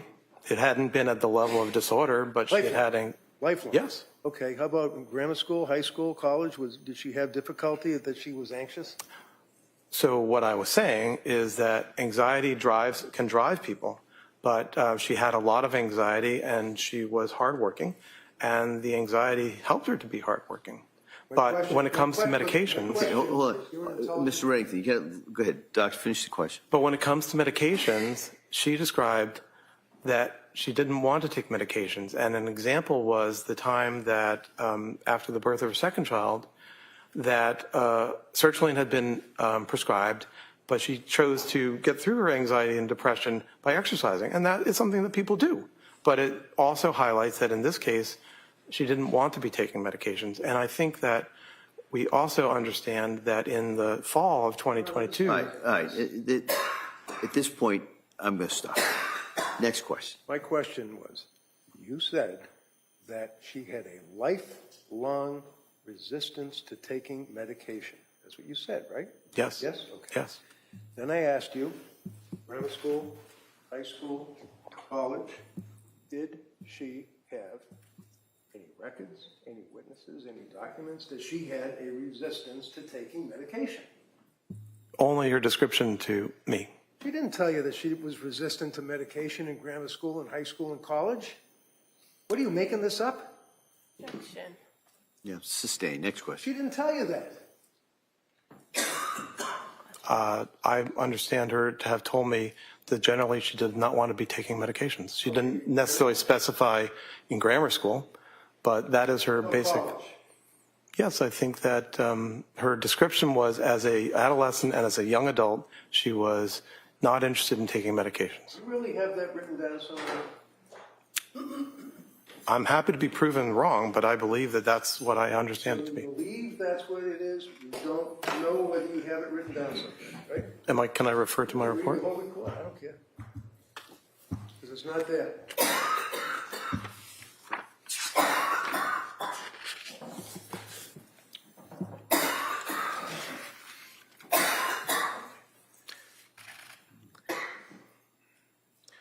Well, on page 8, what I had written was, Ms. Clancy's reluctance to take medication generally was accompanied by her concern for medications entering her breast milk. So the general... Breast milk, she's pregnant. Come on. That's the only time that she indicates that she did not want to take, except for benzos, medication because she was breastfeeding, right? I don't agree. I'm happy to be proven wrong, but my understanding is that she described that she generally did not want to take medication, All right. benzodiazepines included. Let's not guess, all right? Let's look at Dr. Mack's report, okay? Medication history. During the period before January 24 or 23, she was taking several medications, and that would be Tufts and Gelada and all the rest of them, right? Okay. Is that right? I didn't exactly hear your question. I'm sorry. Can you repeat it? You said in your report, defendant was taking several medications that had been prescribed for her, right? In the fall and December of 2022, yes. So it's real easy. It's Tufts and Gelada that were prescribing these meds, right? They were among the prescribers, yes. All right. And her reluctance to take medication was accompanied by her concern for medications entering her what? I believe it says breast milk. Breast milk. Okay. So other than her concerns as a mother about her breast milk and having these drugs get into an infant's body, when else did she tell you that she was resistant, as you just told this jury, to taking medication? Like she's somebody who doesn't want to take the medication, doesn't care to take the medication. Where is it? Overall. Well, I didn't say that she didn't care. Okay, how about if she was resistant? My recollection, and I'm happy to, if you would like me to spend time finding it. Prove I'd you're be wrong, happy I to. know. What? Prove you're wrong. It's not in your report, though, is it? Okay. Okay, we'll leave it at that. Now, you had mentioned, sir, I believe, that the DSM is something that you all use in your diagnoses of people, right? Yes. And one of the things that you are here to testify about would be postpartum issues, postpartum psychosis, postpartum depression, right? Are you referring to postpartum psychosis, the disorder, the proposed disorder, or as a symptom? Well, when you come in here as an expert, hired by the DA to tell this jury that this woman was not suffering from postpartum psychosis, and you in your testimony refer to the fact that you use the DSM to guide you, if that's the right word, in your diagnoses, would you agree with me that that's a fair statement? That the DSM is the standard for making diagnoses? Yes. Right. It's not a very good standard, though, is it? Well, it is the standard. It is the standard. How about, are there other standards, sir, that, like, for example, World Health Organization, International Disease Control, IDC, have you ever heard of them? Yes. Okay. Does the IDC, what does that stand for? The ICD, What does that stand for? the International Classification of Disease. Does that classify postpartum psychosis? I think it actually does not. Does it classify, you think, or you sure? My recollection is that it does not. Okay. How about postpartum depression? Does the international category indicate that? I'm not sure. We in the United States. No. use the I'm asking DSM. about the other, the ICD or whatever it is. I don't know. Okay, that's good enough. This here is what you're talking about, the DSM though, right? 5 TR, text revision, right? Yes. And you're talking about the fact that at some point in DSM-6, there it appears as though postpartum depression, postpartum psychosis will be added into the DSM-6. Is that correct? Who said that? I'm asking you if that's what you mean when you told the jury about it possibly being put into the next edition. There is a syndrome that's been proposed called postpartum psychosis. So I would differentiate that from the idea that the person of psychosis in a postpartum period. The syndrome, proposed syndrome of postpartum psychosis has not been included, and I am not aware that it is going to be included, although I understand there are calls for that. I would also say actually the movement for DSM-6 is not necessarily active at this point, but I would highlight again, because I wrote my college history thesis on the history of the DSMs. What was it, DSM 1, 2, 3 back then? Well, there's been a classification made by the American Medical Association going back to the end of the 19th century. DSM-1 was in 1952, DSM-2 was in 1968, DSM-3 was in 1980. The major change in 1980 was to fall in, as I discussed earlier, the descriptive model for diagnoses. And that is to say that since DSM-3, diagnostic groups are grouped, or disorders are grouped by what you see, what symptoms we are seeing, not by what we assume is the cause of the illness, and not by any theories about how the illness works. So, since DSM-4 in 1994, as a part of making DSM-4, a literature review was completed by Dr. Ellen Frank, which indicated a roadmap for what to include in terms of postpartum designations. And since then, there's been what's called a specifier. So if you highlight depression, you can add a specifier to say when this depression occurred. The limit is that it's a 4-week limit. So under the rules of DSM, after 4 weeks, you wouldn't necessarily, well, you wouldn't call it postpartum. Postpartum psychosis, and here I'm referring mainly to literature, including a review in biological psychiatry in the last 12 months, is a proposal that there is a type of bipolar disorder called postpartum psychosis where you can have mania or bipolar attributes, you can have depression, you can have delirium. And so when you think about the rules and the guidelines that have been in place since 1980 for revisions of the DSM, they look for, can this category be sufficiently separated from other categories? And does it help treatment? And over time, even though there have been calls, well, there have been hundreds of diagnoses that have been proposed or requested to be in the DSMs, very few new diagnoses get inserted. And right now, that is the situation for the syndrome called postpartum psychosis, that it is not something that has been approved. And I know there are people who are calling for it. But in the current time... Okay. Next question. Okay. Please. Thank you. Are you aware, sir, that postpartum psychosis and postpartum depression are pretty much virtually not even mentioned in your DSM-5 TR? I wouldn't agree with that. I was about to say. So you would not agree with it, right? Well, I was about to get to that. I'm sure you were, but you would not agree with it, right? Is that correct? I don't have a basis to say that. Okay. So looking at, and this is 1,050 pages of people putting together like a cookbook, fair to say, right? No, I wouldn't call it a cookbook. No? Would you agree, sir, that postpartum is referred to, page 147, in sex and gender-related diagnostic issues? Would you agree with that, sir?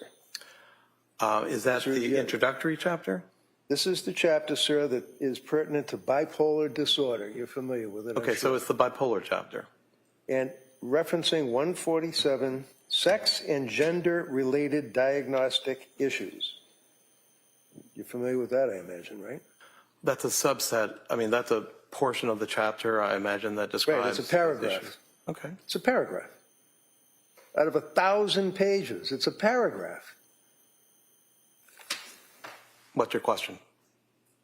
Women may be more likely to experience rapid cycling in mixed states and to have patterns of comorbidity that differ from those of men, including higher rates of lifetime eating disorders. Come on. This is what they talk about with postpartum psychosis and postpartum depression, eating disorders, and the difference between women and men? Is that your question? I'm not sure I understand your How question. you answer it, yeah. What's your question? Postpartum disorders, sir, the difference between women and men, and they make reference to eating disorders?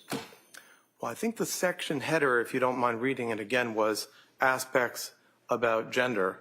And so in that section, I imagine they're describing it. I didn't write the DSM, so I'm not here to represent it. Okay. I can just tell you about it. All right. Okay, right here. Sex and gender-related diagnostic issues, right? Would you agree that's under the bipolar and related disorder section? Yeah. The DSM, okay. Page 147 talks about women more likely to experience rapid cycling in mixed states and have patterns of comorbidity that differ from those of men, including higher rates of lifetime eating disorders, right? Did I read that right? Oh my God. That's all right. Okay. And then it goes on for the rest of the paragraph that women with bipolar 1, read along, or 2 disorder are more likely to experience depressive symptoms than are men. Did I read that right? Yeah. That they, meaning women apparently, have a higher lifetime risk of alcohol use disorder than men. Really? Did I read that right? Yes.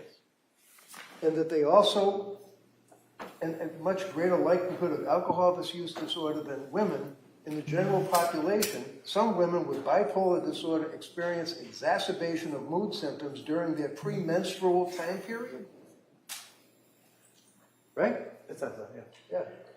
And that this has been associated with a worse course of illness. Many women with bipolar disorder also report severe emotional disturbances during perimenopause when estrogen levels are decreasing.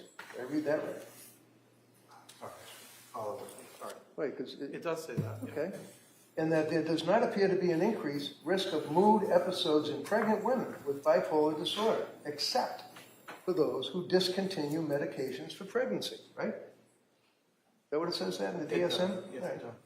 So what does that tell you, in 25 words or less, sir, when that sentence, where it talks about, there does not appear to be an increased risk of mood episodes in pregnant women with bipolar disorder, except for those who discontinue medication for pregnancy. What does that mean? What it means is when thinking about women who have bipolar disorder who are pregnant, the risk of having either a manic episode or a hypomanic episode or a depressive episode generally stays stable compared to when the person is not pregnant, except in people who do not take medications for bipolar during the pregnancy. And then it goes on to read, the specifier with peripartum onset should be used for mood episodes that begin during pregnancy or within 4 weeks of delivery. Is that the 4-week cutoff that you're telling the jury about? That's the 4-week cutoff. That's on that specifier, the peripartum specifier. Yes. When was this last amended? 1958? You're talking about the 4-week number? Yeah. That was created in DSM-4 in 1994. And how about the World Health Organization? What's their cutoff using that term? I don't know. How I can about tell the- you that how the about the- proponents Go of ahead. postpartum psychosis, the illness, utilize, I believe, 12 weeks, maybe 6 weeks, but not more than 12. How about the, what is it, IDC, ICD? The World Health Organization's international If I classification. tell you it's a year, would that mean anything to you? It's not 6, maybe 12, it's a year? Does it mean anything to me? Yeah, does it mean anything to you? With regard to what? It's a year. You're talking about 4 weeks, but the they're referring to a year. Well, Like, the Europe- distinction between the ICD and the DSM is substantial. The DSM, All right. Mr. Reddington, why don't you ask a question? Thank you. So would you agree with me, sir, that the way that women are treated postpartum, after having babies, prior to having babies in Europe is a heck of a lot different than we treat women here, right? Objection. Sustained. So that paragraph that we just went through, we're talking about sex and gender-related diagnostic issues, right? yes, They mentioned the words postpartum, period. They mentioned, I don't mean period like the end of the sentence, I mean postpartum, period. They mentioned that, right? yes, And I read that correct. That's a paragraph, right? yes, And then out of the 1,050 pages, we can then go to another, page 156. Sex and gender-related diagnostic issues. And it makes reference to the gender ratio for bipolar 1 disorder, right? okay, Would you agree that the gender ratio for bipolar 1 disorder is equal between women and men? yes, And does it then go on and say that bipolar 2 disorder are mixed, differing by type or sample? There is little or no evidence of bipolar gender difference in the general population. And some, but not all, clinical examples suggest that bipolar 2 disorder is more common in women than in men. Is that right? it may be. It As may I be was, because you want to look at it, or it may be because they might be wrong. well, women have depression more than men, unfortunately. And so that is something that it gets reflected when it comes to bipolar type 2. So patterns of illness and comorbidity, however, differ by sex, with females being more likely than males to report hypomania. Does that sound right? It sounds right. And that women would have mixed depressive features and a rapid cycling course, correct? That sounds right. And childbirth may be a trigger for the hypomanic episode, which can occur in 10 to 20% of females. In non-clinical populations, most typically in the early postpartum period. Does that sound right to you? It sounds, I mean, you're reading it, so I agree. Yeah, I am. Okay. Okay. And there's a big difference between DSM and WHO, right? I don't know the WHO's 12 months, what it refers to. When it comes to the proposed postpartum psychosis, one of the elements of the proposal is that it is particularly related to the physiologic changes that happen at the time of birth. And actually, one of the objections that that group has to the way that the DSM is written right now is that they would like it to be solely post-birth rather than one that encompasses pregnancy and birth, because it aligns with the theory that this type of disorder is related to those physiologic changes. So the timing of being closest to birth is instrumental in that proposal for postpartum psychosis, the disorder. When it's described as a disorder that occurs almost right away at the time of birth. And it is urgent. Who says that? Who? The literature on postpartum psychosis, whether it's What postpartum literature? psychosis. What literature? It's not in the Bible, right?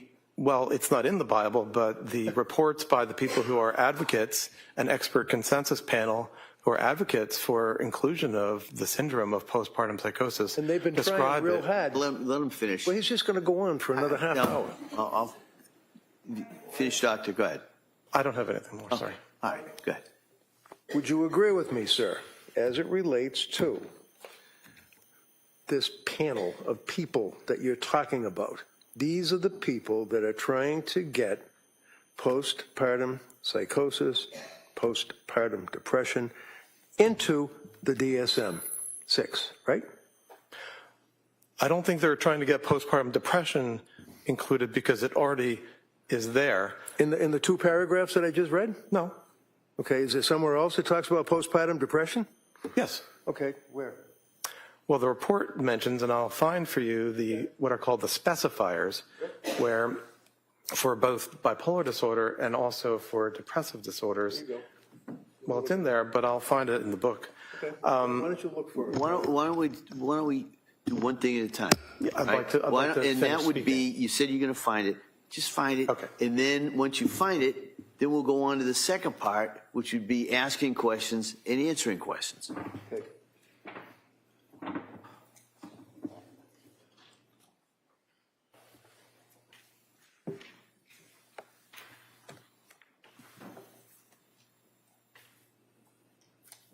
So right here on page 173, Read it. I'll describe what I'm talking about before I read it, if that's okay. So this is the section, actually starts on page 169, where it goes through what are called the specifiers for the bipolar disorders. And so those include with atypical features, with rapid cycling, with melancholic features. And here on page 173 is the portion about with peripartum onset. Read it. Read it. Well, let me see how many paragraphs it is. It's many paragraphs. Do you want me to read all of them? No, that's all right. Just summarize it as best you can. What I would summarize, and a similar passage is in the chapter on depressive disorders, is that it provides a way to designate that somebody's depressive disorder, or in this case their bipolar disorder, had peripartum onset. Now that's important, and they provide a lot of important information there about epidemiology and the course, by course I mean how it's going to go in terms of the disease. That's what the DSM does. Besides giving criteria for disorders, it provides basic information about course, epidemiology, and the features that the individual has. So there's a similar section in the depressive disorders. Let's stick with the section that you just pointed out. Okay? Yes, sir. You'd agree with me in a nutshell that talks about with psychotic features, delusions, hallucinations present at any time in the current manic or major depressive episode in bipolar 1 disorder, right? No, I'd have to see what you're reading from. Okay, sure, it's right here.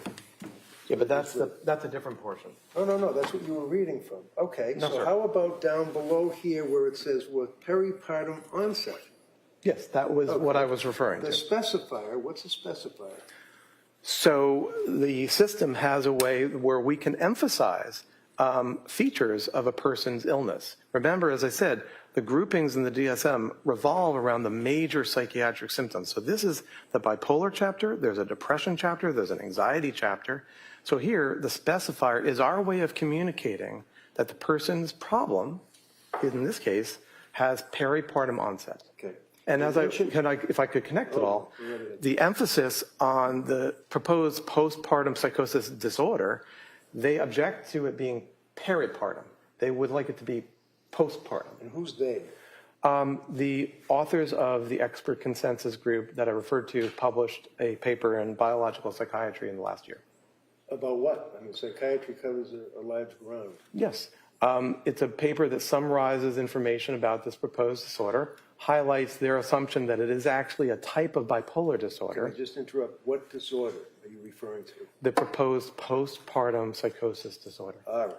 So there is a group of people that are trying, to your knowledge, to get postpartum disorder in the next version of the Bible, right?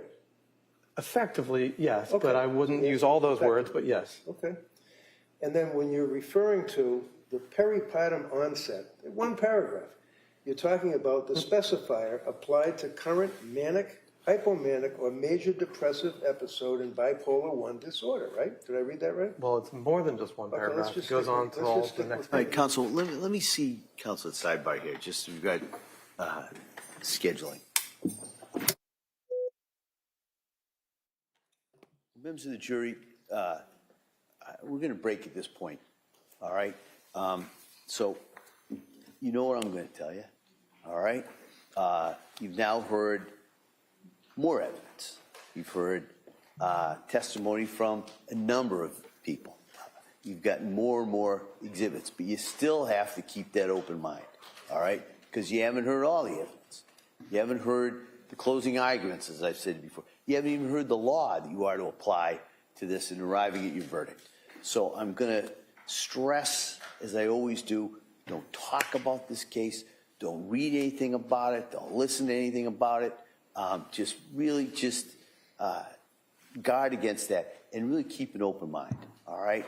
So I'm going to excuse you till Monday morning, and then I ask you to be here hopefully at 9 o'clock. We'll come back out, and we'll continue with the evidence, all right? And as I'm telling you, we are well on schedule, all right? So I don't want to get ahead of myself, but in case you're wondering, we are definitely well on schedule, much because of your work on this. So I hope everybody has a nice weekend. Maybe it'll stop raining, get outside a little bit. So again, thank you for all your time and dedication on this, and we'll see you on Monday. Okay? All rise, please, for testing.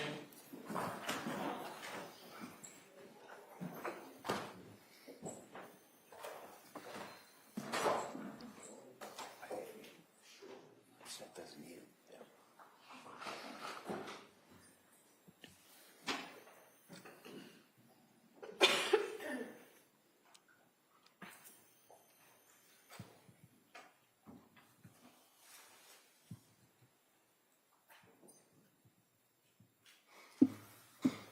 Sure, back to the floor of this court's in session. Doc, you may sit down. Oh, am I excused, sir? You can talk to the DA's office with you guys' schedule. We did discuss that. Okay. All right. Counsel, anything else we need to address before Monday? No. No, Your Honor. All right, and so the plan would be, we'll continue with the Commonwealth's rebuttal. At some point, we'll do the final charge conference, and we'll go from there. So I want to thank everybody for their work. I hope everybody has a nice weekend. Thank you. Court, all rise.